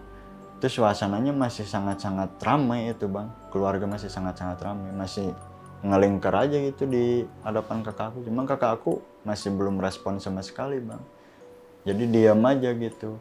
Dan bau ularnya itu masih kecium bang, masih kecium bau ularnya itu. Dan aku juga sempat nih kayak megangin dadanya gitu, terus kepalanya emang kayak bukan megang kulit manusia bang, kayak beda aja gitu, kayak keras terus kasar gitu. Nah aku, kak kok kamu kayak gini banget kata aku, kalau bisa mah gitu kita bagi setengah-setengah aja dah biar kita sama rata kata aku, kakak ngerasain aku juga ngerasain kata aku. Jangan ditanggung sama kakak semuanya kata aku ngerti kakak nanggung semuanya karena sayang sama aku, tapi jangan gitu kata aku kasihan, aku nggak tega lihat kakak kayak gini kata aku. Sampai bener-bener nangis aku mah di sana. Kayak paham perasaan lo. Kayak aduh gimana ya kata aku harus gimana lagi kata aku. Dan ada tuh beberapa scan bang dari saya pribadi yang jadi kayak emosinya itu udah bener-bener nggak kendali. Aku bilang sama paman aku, ini kalau kakak aku bener-bener bisa selamat gara-gara ngasih kita tumbal, aku aja yang tumbalin kata. Aku pengen kakak aku yang selamat. Aku sambil bilang kayak gitu ke paman aku sama kakek aku. Kata paman aku, lu jangan berpikiran kayak gitu. Mungkin aja lu ditumbalin kakak kamu nggak selamat kata dia gitu. Tapi aku harus gimana kata aku. Aku bener-bener kayak nggak tega banget. Kalau emang nggak bisa ditumbalin nggak apa-apa lah. Aku berantem sama sosok ular itu kata aku. Meskipun aku mati tapi kakak aku harus selamat kata aku gitu. Wah itu emang bener-bener udah cekcok tuh aku sama paman aku. Emang salah aku sendiri ya, emosi aku nggak kekontrol gitu. Sih gua. Nah di sana aku cuma bisa pasrah aja di sana, kayak mungkin aku juga udah lelah bang. Aku tidur di sana. Aku tidur dan pas bangun udah ada tuh guru aku baru datang dia. Aku siap-siap dulu mandi dan aku diam di pinggir guru aku, dan guru aku bilang ini anak harus diruqyah katanya gitu. Oh ya udah kalau bisa diruqyah semoga aja bisa sembuh kata aku, sekali diruqyah langsung sembuh. Oh ya udah kata dia gitu. Nah diruqyah tuh proses ruqyah. Aku nggak bolehin dikasih lihat bang proses ruqyahnya, cuman paman aku sama kakek aku. Cuma aku dapat cerita dari paman aku. Nah aku nunggu di luar sampai grogi juga gitu kan, sampai grogi aku berharap banget gitu, berdoa biar kakak aku itu sembuh gitu. Itu di ruqyah itu mungkin jarak 2 jam 3 jam bang, emang lama itu di ruqyah. Aku juga sampai bolak-balik minum makan terus aja gitu bang. Nah pas udah di ruqyah guru aku nih langsung pergi, nggak pamitan dulu sama aku, langsung pulang. Dia kayak mau nyiapin sesuatu gitu. Nah paman aku cerita, ini kakak kamu di ruqyah dibacain ayat-ayat, awalnya di ayat-ayat Al-Quran, terus dibikin apa tuh air doa, ya baca-baca Yasin, kita bertiga katanya dibaca-baca Yasin, dan si air itu tiba-tiba gerak katanya. Jadi kayak ada yang muterin si air itu, tiba-tiba gerak, dan si gurunya itu langsung nyiramin air itu. pas nyiramin air itu kakak aku kayak nggak kena air bang, kering aja gitu si kulitnya. Tapi kalau baju emang basah bang, tapi kalau kulit langsung tiba-tiba kering katanya gitu. Kata paman aku gitu. Nah masih belum ada respon. Kata paman aku, sabar ya katanya. Oh di rukyahnya gitu doang kata aku. Iya, ya aku juga bisa kata aku gitu. Emang aku masih emosi bang di sana. Aku juga bisa kalau kayak gitu kata aku. Lu jangan ngomong kayak gitu, gitu-gitu juga guru lu katanya. Ah bodo amat dah kata aku pengen kakak aku sembuh kata aku gitu. Udah lu mending diam aja kata dia. Lu berdoa aja kata dia gitu. Oh ya udah kata aku gitu. Nah kakek aku langsung ngerangkul ke aku. Langsung dia itu nanya pertanyaan yang merujuknya itu tentang perpisahan aku sama kakak aku. Jadi dia tuh nanya kayak gini, gimana kalau hidup kamu nggak ada kakak kamu dari awal lahir sampai sekarang kata dia gitu. Kalau aku nggak ada kakak aku ya mungkin aku sepi, aku anak tunggal dong berarti kata aku gitu. Tapi kalau dari segi mental kamu kuat nggak kalau nggak ada kakak kamu kata dia gitu. Kurang tahu juga tuh kakak aku emang berjasanya besar sama aku. Dari kita pisah orang tua juga kakak aku yang berjasa besar kata aku. Mau dari dia ngasih makan, terus ngebiayain aku sekolah kata aku. Aku nggak tahu lagi kalau aku terlahirnya anak tunggal aku nggak bakalan kuat kayaknya gitu. Nah terus kakak aku bilang, mungkin sekarang kamu bisa kuat, kamu udah bisa cari uang sendiri, kamu udah bisa cari makan sendiri, cari apa-apa sendiri, mungkin sekarang kamu udah bisa kuat. Nah aku langsung nanya di sana, maksud kakek apaan kata aku. Enggak, kamu juga ntar ngerti. Enggak, aku harus jelasin kata aku, harus jelasin, aku butuh penjelasan kata aku. Enggak, nanti juga ngerti, kakak kamu pasti sama. Nah, dia juga pasti udah nggak ngerasain sakit lagi suatu saat nanti kata dia gitu. Kata aku langsung to the point aja di sana. Ini bukan tentang kematian kan? Kata aku gitu. Enggak, doain aja kakak kamu selamat kata dia gitu. Ya udahlah kata aku. Mau gimana lagi? Dia udah kayak gini. Cuman kalau dari posisi mending ganti aja dah. Aku aja gitu. Aku emang bener-bener di sana mentok banget pikiran aku. Aku nggak bisa berpikiran jernih gitu. Nah di sana udah berselang lama tuh dia emang nggak bisa respon, cuman nggak ada kejadian apa-apa bang. Jadi kayak nggak ada sosok apapun gitu, nggak ada yang aneh-aneh, cuman dia nggak respon aja. Dari makan gitu, dia makan itu cuman ini sama sedotan, makan bubur nih, sedotan langsung ke mulutin gitu bang. Dan sempat juga ke rumah sakit, balik lagi. Rumah sakit lagi. Iya. Cuman dari pihak rumah sakit katanya dia sehat-sehat aja, normal-normal aja. Iya, karena gitu. kan harusnya udah sehat ya. Iya, harusnya dia udah sehat. Terus. Nah, dia makan, kalau mau makan, mau ke air, dia gitu, baringan aja di sana, gitu, dimandiin segala macam gitu. Nah itu sebulan bang, kayak gitu terus, bolak-balik. Jadi kayak ke rumah sakit yang lain, terus kasih makan di sini, kayak gitu bang, sebulan, dia gitu aja. Nggak ada kebaikan sama sekali. Nah, dari pihak guru aku pun baru ada kabar, katanya harus dirukyah yang kedua kalinya. Sebulan itu baru ada kabar lagi? Baru ada kabar lagi. Nah, kapan tuh kata aku dirukyah yang kedua kalinya, kata aku. Ini kayaknya dirukyahnya harus 3 kali, kata dia gitu. 3 kali dalam berapa bulan, kata aku. Dalam 6 bulan. Oh, otomatis 2 bulan sekali dong, kata aku gitu. Iya, nanti bulan depan aku bakalan kesana lagi. Oh ya udahlah, aku tunggu kata aku. Cuman aku juga tanya-tanya dong ke guru aku, kayak ini kakak aku gimana kata aku. Emang bisa bertahan gitu. Aku emang bener-bener pesimis gitu, kakak aku bisa bertahan sampai sebulan ke depan gitu. Insya Allah bisa kata dia, insya Allah bisa. Kamu berdoa aja kata dia gitu. Oh ya makasih kata aku. Terus aku lihat kondisi kakak aku. Tangannya itu udah bener-bener kering bang, udah bener-bener kurus dia, udah bener-bener kurus. Di sana, aduh kata aku, gimana ya, aku sampai diam nih di depan kaki dia, sampai diam aku bengong aja ke mukanya kayak yuk main lagi kata aku, kakak sehat lagi yuk kata aku. Kita pengen makan-makan yuk bareng kata aku, kita ngejelajahin wisata Bandung lagi yuk bareng-bareng. Kakak harus ingat kata aku, ada anak, ada istri. No lihat di pojokan kata aku, istri sama anak kakak pada nangis semua kata aku. Nggak tega lah lihat kakak kayak gini, kakak harus kuat kata aku, ingat ya. Dia nggak respon sama sekali.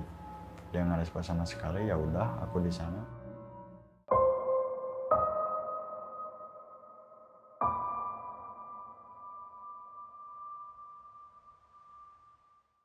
Selang sebulan datang guru aku, dan dia proses rukyahnya juga sama seperti sebelum-sebelumnya gitu. Jadi harus kakek aku, paman aku, sama dia. Dan kita pihak keluarga nggak ada yang tahu, Bang. Jadi nggak boleh diliatin. Katanya takut kalau ada sesuatu yang keluar, kelemparnya ke yang lain. Katanya paham. gitu. Nah, oh ya udah, ditunggu tuh di luar rumah.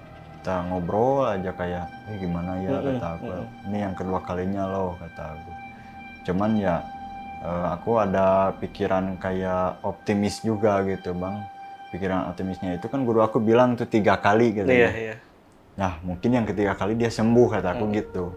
Ini 2 kali nih, berarti aku harus nungguin 4 bulan lagi nih, biar kakak aku itu bisa sembuh, kata aku gitu. Ya udah, aku nungguin di sana, beres lagi di sana. Nah, cuman sekarang itu ngobrol sekeluarga. Guru aku itu pengen ngobrol sekeluarga. Nah, ngobrol sekeluarga, kakak aku udah melek, Bang. Udah bisa nengok. Udah bisa ngomong. Tapi ngomong juga masih belum jelas. Masih kayak samar-samar gitulah. Nah, guru aku ngobrol, ini kayaknya harus ke suatu tempat, kata dia gitu. Kemana? Harus ke tempat batu itu. Batu mana? Ya, batu yang tempat pesugihan itu. Harus aku jelasin, katanya gitu. Dalam hati aku, oh di Maribaya mungkin ya. Iya. Oh, terus ngapain ke sana, kata aku. Kita ngirim saja ke sana. Dia itu tertutup, Bang, sama aku. Nggak mau cerita banyak. Guru. Iya.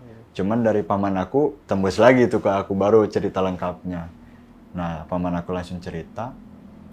Nah, gini, kalau nanti kita ke batu itu, kita harus ambil kepala kambing warna hitam, kata dia gitu. Kepala kambing. Berarti kita harus beli kambing dulu dong, kata aku. Iya, beli kambing kita. Nantilah itu masalah kambing gampang, kata dia gitu. Apalagi tuh telur ayam kampung 3, karena kita itu maksudnya 3 itu karena kita itu mau dirukyahnya 3 kali, katanya gitu. Nah, apalagi juga sama ayam cemani hitam itu. Nah, singkat cerita, pas jadi tuh sajennya, kata guru aku harus diteng-teng di rumah. Jadi jangan digelar di sana. Jadi harus dari rumah kita teng-teng. Otomatis kan kita perlu mobil. Iya. Nah, kita pakai mobil bak terbuka lagi di sana, kita teng-teng. Dan pas menuju ke sana juga, aku kira itu nyimpen sajennya itu sekeluarga, Bang. Ternyata enggak. Cuma paman aku sama guru aku doang. Yang lain disuruh pulang. Langsung pulang tuh? Iya. Aku kira aku udah semangat tuh. Kayak dalam hati aku, wah anjing, aku mau berantem nih, kata aku udah pikiran gitu, Bang.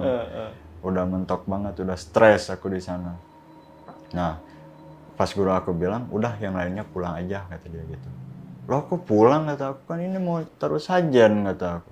Enggak lah, aku yang naruh, kata aku pengen lihat muka dia kayak gimana, kata aku. Enggak, lu harus pulang, kata dia.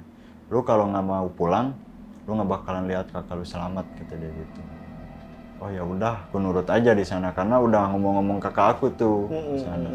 Udah aku pulang, paman aku sempat kontak, pintu jangan dikunci ya, aku pasti pulang, kata dia gitu. Paling ini bentaran, kata dia. Oh ya udah, aku nunggu tuh paman aku. Ternyata dari jam 8 malam itu dia pulang jam 11, jam 12. Dia pulang malam, tapi udah nggak sama guru aku udah cabut duluan dia. Nah, dia cerita, nih aku waktu tadi nyimpen sajen, aku disuruh semedi, suruh tapa, gitu. Iya, suruh tapa. Sama siapa, gitu. Sama guru lah, sama siapa lagi, gitu. Tapa di mana? Tapa di atas batu itu. Serius lu, kata. Serius, kata dia. Terus nemu apaan? Nah, aku nyimpen nih, kata dia, sajen. Si sajennya itu dihanyutin di air. Jadi disim di air. Nah, dia tapa di atas, kayak baca-baca apalah gitu sama guru aku. Nah, dia itu pas bukain mata, dia udah ada di satu kampung. Dan di kampung itu cuman gubuk aja bang. Jadi berjajaran nih gubuk. Dan di akhirnya itu, di pojoknya itu ada rumah lumayan besar. Cuman rumahnya itu sama gubuk, cuman lumayan besar. Mungkin lebih mewah dari yang lain lah mungkin. Nah, di tengah rumah itu sebelum mau ke rumah itu ada batu percis yang paman aku semediin di sana. Paman aku itu cuma bisa nengok-nengok karena nggak ada siapa-siapa bang di sana. Paman aku itu kayak lurus aja jalan ke sana. Lama katanya, kayak jauh banget gitu perjalanannya. Akhir cerita dia sampai ke sana. Nah pas sampai ada tuh sosok pria gagah kata dia. Bukain pintu, suruh dia masuk. Dia udah tahu nama paman aku. Nah dia duduk di sana, langsung disediain ini bang, disediain makanan, minuman kayak gitu. Tiba-tiba itu rame bang. Jadi di belakang gubuk itu rame. Nah pas paman aku jalan itu nggak ada bang, nggak ada satupun orang. Tapi pas dia duduk, dia nengok ke belakang, rame itu sama kayak banyak gitu warga-warga gitu. Nah paman aku itu udah tahu bang kalau disediain air sama makanan jangan diminum atau jangan dimakan. Katanya mitosnya kalau kita makan makanan di dunia alam gaib gitu, kita nggak bakal bisa balik. Betul. Gitu. Nah dia itu dipaksa bang, paksa makan. Paman aku itu paksa makan. Paman aku kayak ogah-ogahan gitu, nggak mau kata dia gitu. Udah makan, udah minum, udah katanya makasih kata dia. Nah dia langsung ngebrak meja katanya. Lu nggak ngargain gua kata dia gitu. Lu mau kata dia di sini. Nah paman aku baru makan di sana. Cuman makannya itu dia pinter, jadi nggak dikunyah. Jadi dia sobek aja, kayak ada tuh singkong rebus. Dia cuman sobek aja, nggak dikunyah, terus minum. Dia langsung nggak ditelan, diam aja dia ngomong. Nah pas dia yang lainnya itu pada sibuk gitu, pada ngeliat, nah paman aku langsung muntahin ke belakang. Gitu. Nah jadi akhirnya paman aku selamat dari sana. Nah dia itu ngobrol dan dia langsung si sosok itu langsung bilang kayak gini, gue udah tahu lu mau kesini gara-gara lu mau selamatin dia katanya, kakakku. Nah paman aku itu udah aneh gitu, kok tahu juga nama kakak aku gitu. Iya kata dia gitu. Nah si pihak itu pengen banget sama kepala kakak aku. Jadi dia itu nggak mau negosiasi. Jadi tetap aja dia kayak udah nggak mau. Pokoknya dia harus kayak gini. Pokoknya dia harus kayak gitu. Itu nggak bakalan lama. Cuman dia itu lama itu gara-gara ya diyasinin katanya gitu, dikirim doa. Dia lama. Kalau dia orangnya agamisnya kurang kata dia dari lama juga udah meninggal kata dia. Dari di kejadian pas di truk itu juga dia udah meninggal katanya gitu.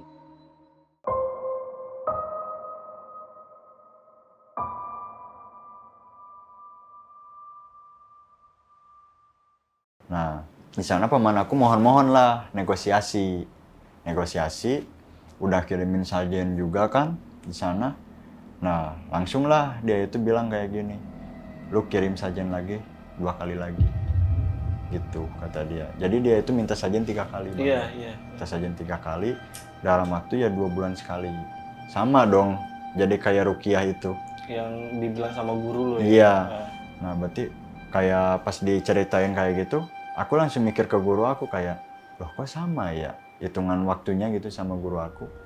Nah di sana paman aku juga bilang dia sanggupin, cuman dia bilang sajennya harus apa, harus sama di jam yang sama kata dia gitu. Harus semedi lagi nggak kata dia gitu. Enggak, tinggal nyimpen aja kata dia gitu. Nah pulanglah paman aku. Pas dia pulang itu sempat nengok ke belakang lagi. Ternyata pas dilihat di gubuk itu ada ular besar berwarna hijau. Ada sosok ular warna hijau? Iya, warna hijau di belakang rumah itu. Jadi kayak ini rumah, ini kepalanya aja gitu bang. Nah paman aku itu langsung lari, dan tiba-tiba dia langsung buka matanya itu udah di batu itu. Udah keringat dingin tuh, kayak ngos-ngosan lagi gitu, kayak udah beres lari aja dia gitu. Guru aku langsung nanya, dapat apaan di sana? Dia nggak mau cerita itu gara-gara bukan dia bener-bener nggak mau, karena dia itu nggak bisa ngomong bang. Jadi kayak suara itu nggak ada. Nah, guru aku itu langsung bilang, kita harus keluar dulu dari sini, kata dia gitu. Nah, pas di perjalanan, barulah paman aku ngobrol sama guru aku. Kayak gini, gini, gini, gini, gini. Nah, diceritain juga ke aku. Nah, keluarga aku tuh nyanggupin, di sana nyanggupin kayak, ya udahlah kalau emang gitu jalannya, Iya. ya mau gimana lagi gitu kan bang. Nah di sana kita prepare tuh mau dari segi materinya kan nggak murah juga bang. Kita beli satu kami kan nggak murah juga bang. Nah di sana kita prepare dari soal materi 2 bulan sekali. Nah time skip bang udah 2 bulan ke depan kita nyiapin sajian yang kedua. Kita udah siap prepare, paman aku yang nganterin lagi. Aku diam aja di rumah. Nah pas paman aku pulang lagi dia cerita tuh, udah apa pak kesana, kata aku kejadian apa aja, kata aku gitu. Sambil aku senyum-senyum aja biar nggak grogi juga ke paman akunya. Paman aku diam, dia malah geleng-geleng kepala. Kata aku, apa ya, kata aku. Aku ikutin paman aku aja gitu ke kamar, aku ikutin gitu. Aku penasaran gitu ada apa, kata aku. Shh, udah jangan, kata dia gitu. Besok aja, kata. Oh ya udah, aku tungguin besok. Aku bangunin, kata aku gitu. Aku lihat kakak aku itu lagi ngobrol sama istrinya, sama anaknya juga di sana gitu. Kayak nggak tahu aku ngobrolin apa, cuman aku juga nggak mau ganggu mereka. Tapi aku lihat isinya itu kayak nangis-nangis, kayak meluk gitu, nangis-nangis. Cuman ya kalau anaknya mungkin nggak ngerti apa-apa ya. Aku juga langsung gendong anaknya, kayak deh udah kesini yuk, sama om jajan ke sana, kata aku.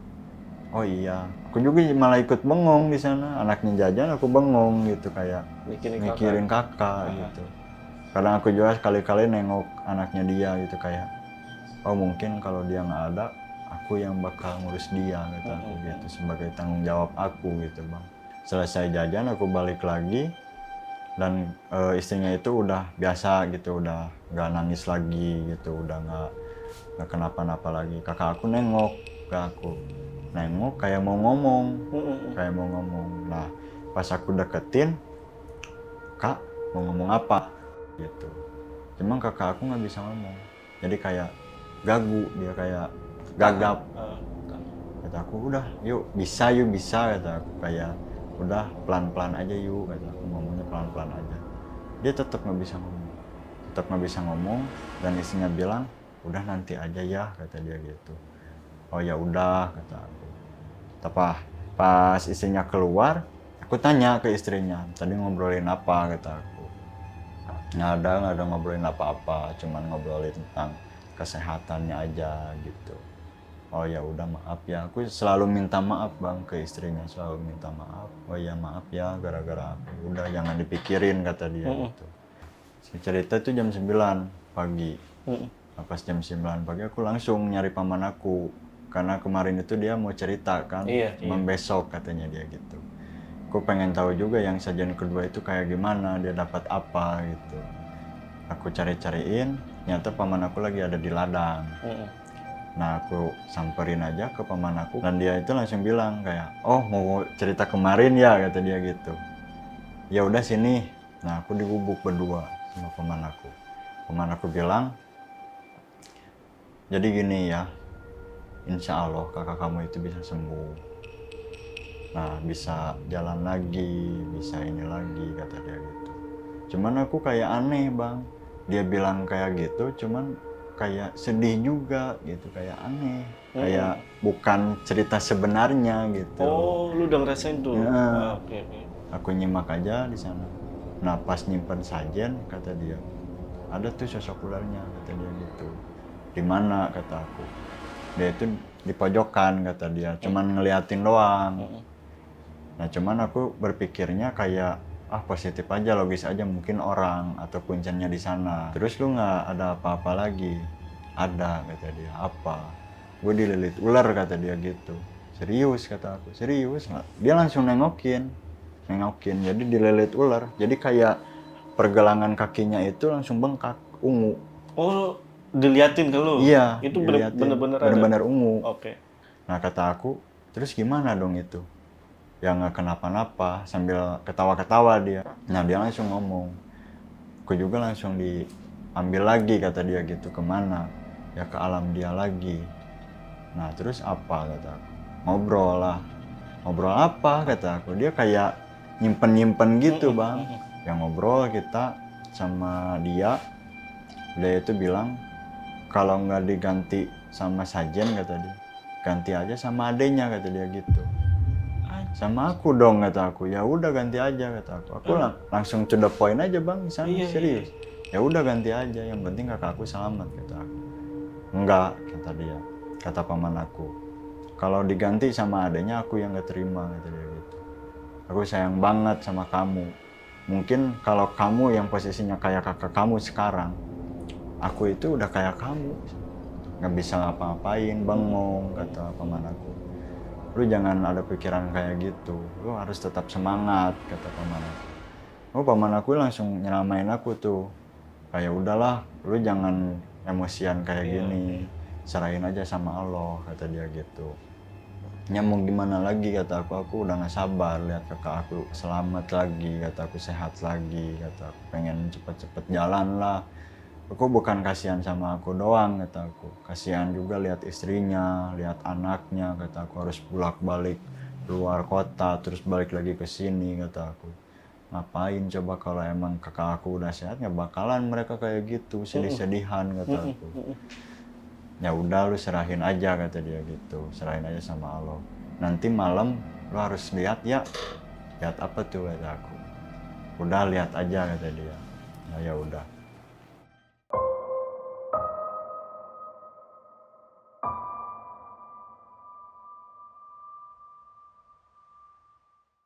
Nah pas malam ada guru aku tuh di Rukiah lagi. Pas di Rukiah emang itu diliatin bang, di Rukiahnya baru diliatin sekeluarga. Jadi sekeluarga itu bantu Yasin. Guru aku kayak ngeraba badan gitu. Nah pas di Rukiahin itu aku sempat tengok-tengokan, jadi nggak fokus baca Yasin bang.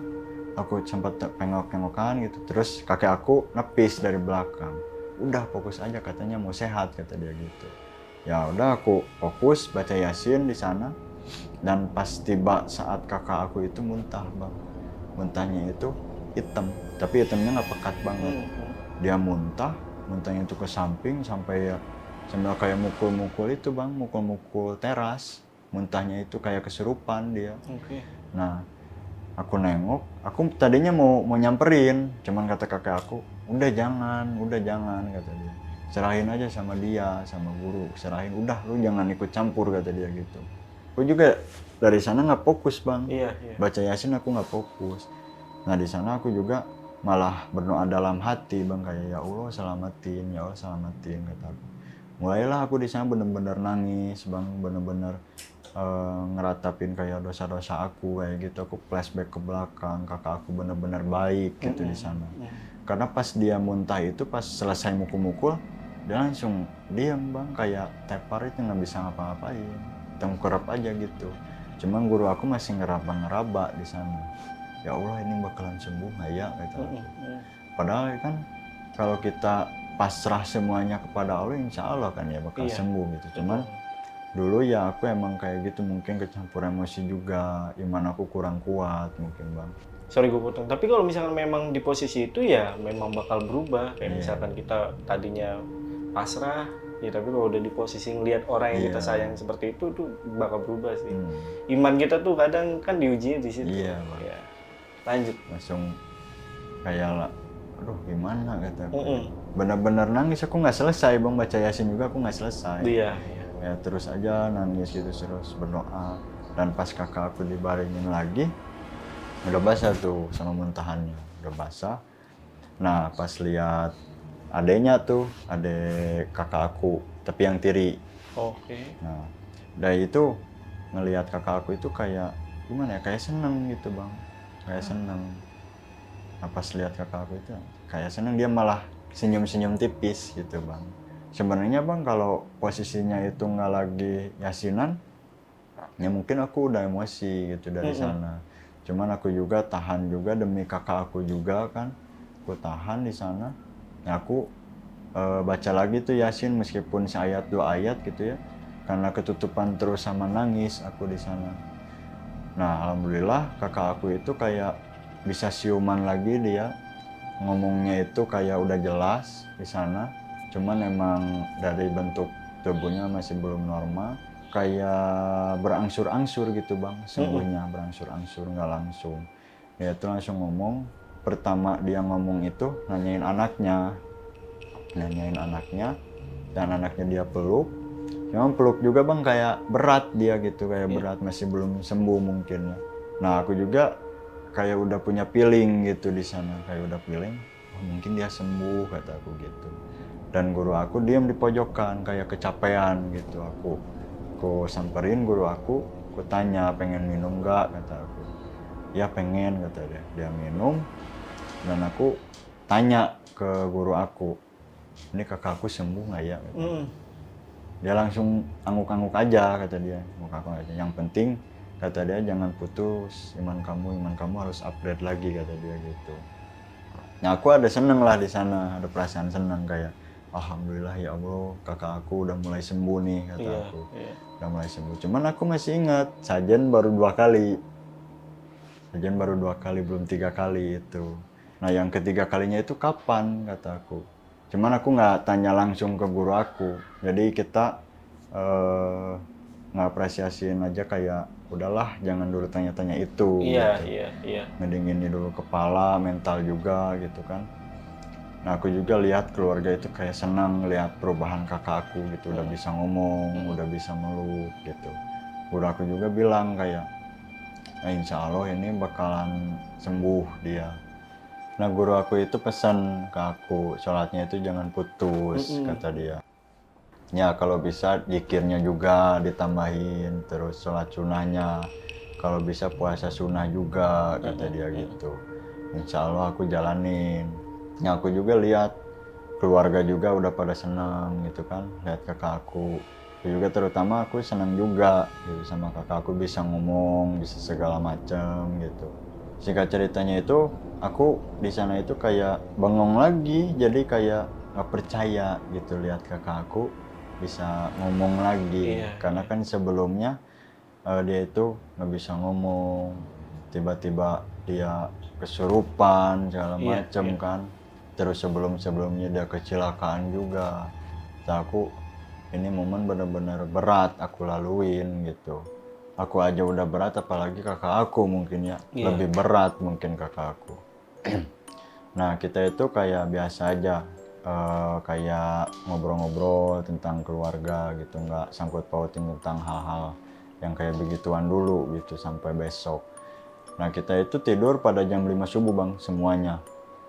Tidur jam 5 subuh karena malamnya itu kita, kalau di Bandung itu liliwetan. Kita makan-makan gitu sama guru aku, kita makan-makan, bakar-bakar ikan yang kayak gitu. Kita hepan aja lah kita. Jadi nggak usah mikirin tentang kejadian sebelumnya gitu. Cuman dari pikiran aku itu bang kayak tetap aja kepikiran kayak sajen itu baru 2 kali kan kata aku. Bilangnya itu 3 kali.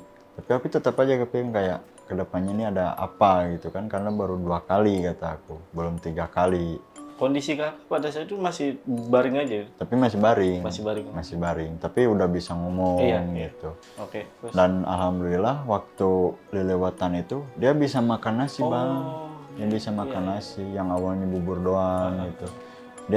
Dia sampai bisa bangun, cuma bangun juga agak miring gitu ya. Yang miring. Dia disuapin sama istrinya makan nasi. Cuman emang agak lama juga gitu ngunyahnya. Tapi alhamdulillah gitu aku senang gitu. Bisa nikmatin juga lah makanannya. Bisa nikmatin.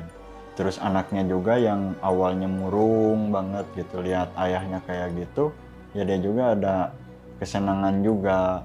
Kayak tiba-tiba ke aku, om itu ayah udah bisa ini lagi katanya dia gitu. Ya alhamdulillah ya kata aku. Ya kemarin-kemarin ayah mungkin capek katanya, kerjanya capek jadi tidur mulu kata dia gitu. Iya ngenes banget sih gue. Iya. Kata aku aduh, ya maaf ya mungkin ayah kamu capek cari uang kata aku buat beli mainan dede juga. Ya sekarang mungkin bisa main nggak ya? Oh belum, kayaknya masih capek kata aku gitu. Oh belum bisa main ya sama ayah? Belum, masih capek, nanti ya kata aku. Mau main sama om aja? Oh enggak, aku pengen main sama ayah, udah lama nggak main kata dia gitu. anjing, gue nyesek banget bang di sana kayak, aduh ini anak sekecil ini loh kata aku. Aku cuman bisa ngelus-ngelusin aja, dia kayak udah ya sabar ya, nanti juga ayah bisa sembuh, bisa main lagi, motor-motoran lagi kata aku. Iya aku tungguin pasti ayah pasti nanti juga udah nggak lelah lagi kata dia gitu. Iya amin. Nah kita makan aja ngelewat sampai jam 5. Tapi guru aku masih ada bang, belum cabut di sana. Dia itu ya samalah kita ikut-ikut ngelewat gitu, makan-makan bareng-bareng gitu. Nah jam 5 guru aku cabut, kita tidur bareng-bareng. Tidur itu kayak di tengah rumah aja gitu, di tengah rumah sama kakak aku, semuanya tidur di tengah rumah gitu bareng-bareng gitu. Jadi kayak nemenin kakak aku juga gitu. Nah kita bangun siang, nah aku sempat kepikiran juga masih gitu kayak ini Sajen gimana nasibnya kata aku. Iya. Nah aku tanyalah ke kakek aku, kayak kan Sajen itu baru 2 kali kata aku. Ini yang ketiga kalinya gimana ya kata aku. Kapan? 2 bulan ke depan kata aku. Nah kata kakek aku, ya mungkin 2 bulan ke depan, tungguin aja instruksi guru. Kalau kata guru kasih ya kasih, kalau enggak ya enggak kata dia gitu. Oh iya tuh, aku nungguin pasti kata aku, karena aku bener mastiin pengen sembuh kakak aku gitu. Iya pasti. Nah seperti biasa dalam jarak 1 bulan 2 bulan itu nggak ada apa-apa, kita biasa normal gitu, kita kerja masing-masing normal. Dan akhirnya guru aku ngontek dan posisi kakak aku itu setelah time skip 2 bulan ya udah bisa jalan bang, bisa jalan. Udah bisa jalan. Iya, udah bisa kita ngopi bareng, makan bareng gitu sama kakak aku. Sehat lagi lah. Iya udah sehat lagi, cuman dari badan tetap aja sih gitu bang, jadi belum bisa ngegedain lagi, jadi masih kurus gitu. Jadi kalau kerja juga dia enggak, jadi masih diam aja di rumah gitu. Tapi dari kondisi tubuh bang, emang dia sering sakit-sakitan, tiba-tiba sakit kayak meriang gitu. Nah, guru aku ngontek, ke aku nelpon tuh. Dia nelpon, kata dia, "Duk kalau kakak kamu nanti sajennya dikasih sama kakak kamu gimana?" Kata dia. "Oh, kok sama kakak aku?" kata aku. "Dikasih sajennya sama kakak aku," kata aku. Aku perjelasin di sana. "Iya, dikasih sajennya sama kakak kamu." Aduh, kata aku, gimana ya? Sama aku aja deh gimana, kata aku. Aku bukan nggak percaya sama kakak aku, cuman kan lihat kondisi kakak aku juga belum stabil gitu kan, belum stabil ya. Aduh, gimana ya kata aku. Sama aku aja dah nggak apa-apa kata aku. Meskipun aku sendiri di sini nggak apa-apa. Enggak, harus sama kakak kamu. Kalau kamu pengen kakak kamu sembuh, udah harus sama kakak kamu. Karena itu bakal ada klarifikasi dari pihak mereka, kata dia. Kenapa sampai saat ini kakak kamu jadi kayak gini, katanya gitu. Jadi harus ikut nih kakak? Iya, harus ikut yang kakak.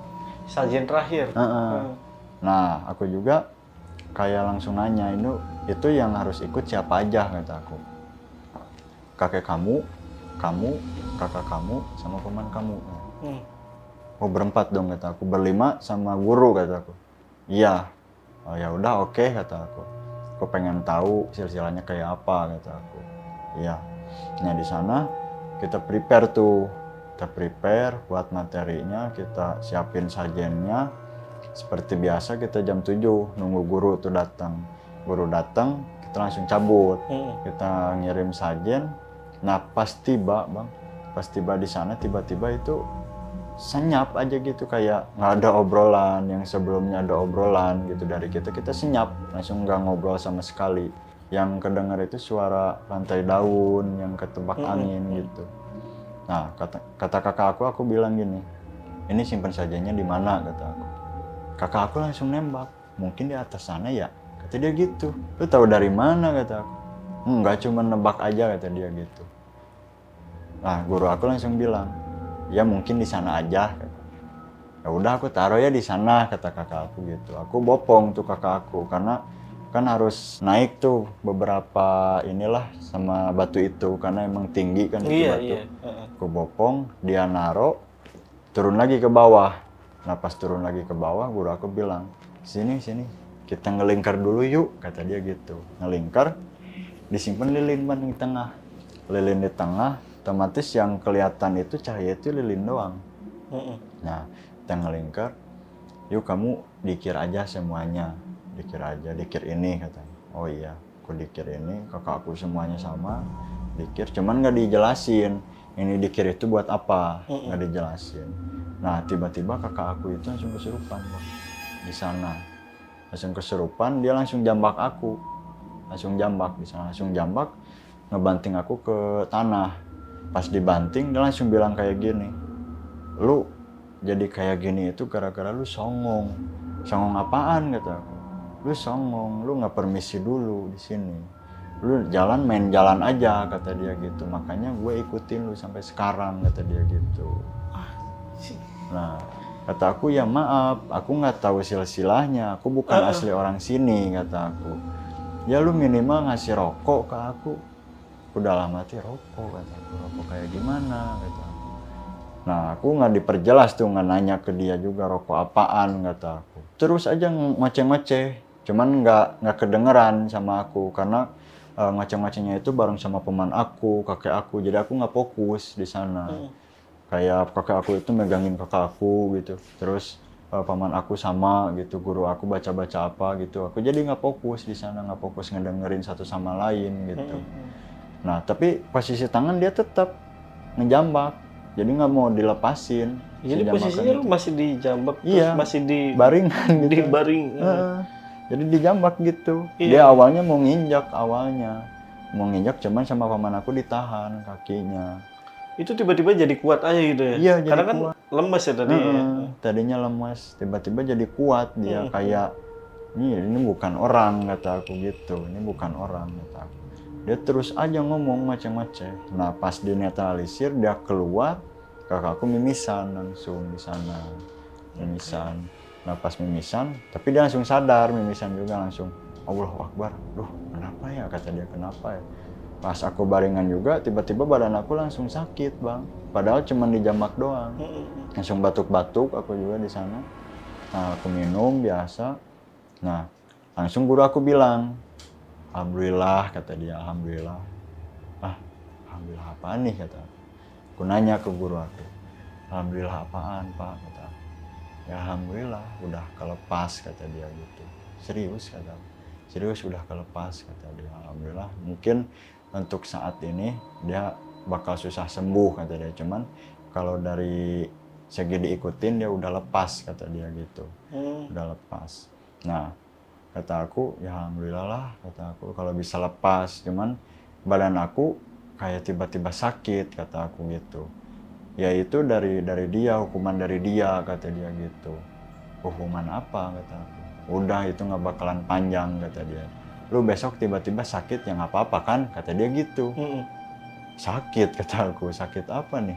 Ya udah nggak sakit juga, nggak bakalan lama, kata dia gitu. Ya udah aku terimain kalau hukuman dari dia, kataku, yang penting kakak aku sembuh. Nah pas udah ngelingkar gitu, kita nggak langsung cabut, kita bersih-bersih dulu tuh di sungai karena emang banyak tanah gitu dari ini. Kita bersih-bersih dulu dari sungai. Setelah bersih kita cabut, dan di pihak keluarga pun nggak banyak tanya di sana. Paman aku aja yang cerita waktu itu. Aku langsung tidur tuh sama kakak aku, emang bener-bener capek gitu aku. Nah besoknya kita ditanya tuh banyak sama keluarga kayak gimana tuh kemarin kata paman kamu gini. Nah kamu berantem tuh sama kakak kamu. Iya aku berantem sama kakak aku ceritain lagi. Kakak aku kesurupan kata aku gini, aku dijambak, hampir mau diinjak. Cuman tiba-tiba aku sakit. Sekarang nggak mau sakit, iya kata aku, badan aku pada sakit kata aku. Itu belum parah Bang, belum parah aku sakitnya. Oh ya udah cepat sembuh ya kata dia gitu. Nah pas besoknya itu aku bener sakit. Pas yang kedua harinya itu aku bener-bener sakit di sana, kayak muka pucat gitu, kayak panas sebadan-badan. Tiba-tiba keringat mulu. Cuman alhamdulillah cuman sehari doang sakitnya itu. Kayak sakit normal aja gitu pada umumnya, kayak kecapean. Nah setelah aku sembuh, alhamdulillah lihat kakak aku itu sebulan 2 bulan ada perkembangan lah dari dia, dari segi bentuk tubuhnya gitu, udah agak gemukan lagi gitu sekarang. Udah bisa hahaha lagi, udah bisa makan normal lagi gitu dia. Sekarang udah kerja, dan aku juga seneng banget gitu. Kayak, wah alhamdulillah ya, mungkin kemarin-kemarin Allah itu nguji iman aku, Iya. nguji tentang kehidupan aku ini. Hikmah dari semuanya ya aku bisa dekat sama orang tua aku, kata aku bisa dekat sama yang lainnya. Padahal sebelum-sebelumnya kan aku emang jauh tuh kan sama orang tua karena ngerantau juga di Jakarta. Sekarang aku jadi lebih dekat lagi kan sama orang tua. Oh ini mungkin hikmahnya. Ya udah alhamdulillah. Nah dari kejadian itu aku sama kakak aku itu sempat kayak dapat pengalaman. Iya. Jadi kita harus lebih berhati-hati gitu, dari mau ke tempat apapun itu kita selalu permisi gitu. Kayak ada nih tempat yang banyak mitos, kita selalu tanya kalau lewat itu harus ngapain kayak gitu, Bang. Mungkin segitu ceritanya. Tapi berarti kakak intinya udah sembuh sekarang? Alhamdulillah udah sembuh. Udah nggak kayak dulu lagi? Iya. Udah normal lagi ya? Udah normal. Nah, ini gue penasaran nih. Lu tuh sempet cerita soal adik tiri lu nih. Oh iya. Yang tiba-tiba senyum ketika kakak lu lagi sekarat ya. Itu hubungan lu sama adik tiri lu itu sebenarnya kayak gimana sih? Oke, jadi gini Bang, gue cerita tentang silsilah keluarga dulu ya, biar agak lebih jelas. Iya, gitu. betul. Nah, aku dari TK tuh sama kakak aku. Kakak aku itu mungkin SMP ya kurang lebih. Nah, kita itu udah ditinggalin sama keluarga. Udah ditinggalin keluarga pada cerai itu. Nah, ibu aku ke Malaysia, ayah aku nikah lagi. Nah, semenjak saat itu ya kita berjalan dengan semestinya aja gitu. Kita ikhlas, nggak nuntut apapun gitu dari kehidupan kita. Karena kita juga banyak kayak support system gitu, kayak nenek aku, kakek aku gitu, terus bibi aku di sana. Kita banyak lah gitu yang support gitu. Nah, semenjak kita tumbuh menjadi lebih dewasa, otomatis kita kan penasaran sama yang namanya orang tua gitu kan. Pengen ketemu gitu meskipun gak lama juga gitu. Kita juga pengen tahu respon keluarga kita itu masih nerimain kita atau enggak gitu. Nah, kita searching tuh di sosial media, searching nama ayah kita, ternyata ketemu di FB. Nah, di sana kita kontak-kontakan sama ayahku, atur jadwal segala macam. Alhamdulillah pas hari hanya itu kita ketemu ya, kita panjang lebar ngobrol gitu, semana semestinya anak sama ayah lah gitu. Nggak ada obrolan kayak dulu gitu, kayak kenapa sih lu ninggalin gua, enggak sih, gua lebih ke ikhlasin. Iya. Nah, di sana gua juga sedikit agak kaget gitu, ada anak seumuran aku di sana. Dan aku juga tanya, ternyata itu anak ibu tiri aku. Oh, bukan hasil dari ayah? Bukan. Oke, paham. Nah, di sana ya aku juga otomatis kalau mau ngelakuin pendekatan sama ayah aku ya harus pendekatan juga sama ibu sama anak itu kan. Iya. Jadi kita ngelakuin pendekatan juga nggak setengah-setengah gitu. Pas ngelakuin pendekatan itu mungkin ayah aku itu jadi lebih terfokus pada aku sama kakak aku. Nah, jadilah sebuah kecemburuan mungkin Bang di sana. Sampai besar tuh masih cemburu gitu. Masih cemburu. Jadi aku lagi ngedeketin dia itu kayak langsung bilang, apaan sih kayak gitu, kayak nggak mau banget dideketin sama aku. Oke, dari situ ya. Dari situ. Betul. Mungkin ya dari kejadian kakak aku kemarin pas sekarat, dia langsung senyum tipis ya, mungkin dia seneng mungkin. Karena ya ayah aku, kalau kakak aku nggak ada mungkin lebih fokus lagi ke dia. Iya. Paham. Gokil nih. Gitu. Ini dari cerita mudik sampai ternyata sampai segitunya ya efeknya, dampaknya ya Bang. Padahal cuman nggak permisi-misi doang kayak gitu Bang. Iya. Gila sih. Dia langsung nyebar aja gitu. Iya, tapi hikmahnya banyak banget nih pelajaran yang bisa kita ambil nih. Dan ini kita lanjut ya. Penasaran juga nih sama kabar dari adik tiri lu itu kayak gimana nih? kabar untuk sekarang sih aku nggak mau kayak ngungkap-ngungkap adek aku sih, lebih ke udahlah kalau dia nggak mau komunikasi sama aku juga nggak apa-apa. Oh, Gitu. ibaratnya ya udah itu mungkin hal normal lah ya. Iya. Cemburu seperti itu kan normal aja ya. Normal. Ya udah, ya lu terima lah ya. Iya, karena aku juga bang pernah tuh minta nomor WhatsApp-nya dia ke ibu aku, ke ibu tiri aku minta. Ternyata besoknya dia langsung ganti nomor bang, ganti WhatsApp, langsung gitu. Makanya aku udahlah nggak mau lagi gitu. Tapi lu ini udah izin belum sama kakak lu? Udah. Udah? Kemarin aku pice sama kakakku, Oh, video call. kata aku, mana nih kalau diceritain, kata aku. Oh iya nggak apa-apa. Malahan barusan dia ngontek kayak semangat ya podcastnya, jangan sampai dilebih-lebihin, kata dia gitu. Semoga sembuh total ya. Tapi udah sembuh total sih. Udah ya. sembuh Udah total ya. sih, Maksudnya udah semoga tidak ada apa-apa lagi. Maaf ya Kak ya. Terima kasih udah mengizinkan Mas Agam ini untuk ceritain tentang kisah Iya. abangnya nih, kakaknya nih. Namanya siapa kalau abang? Ihsan. Mas Ihsan ya. Terima kasih Mas udah izinin.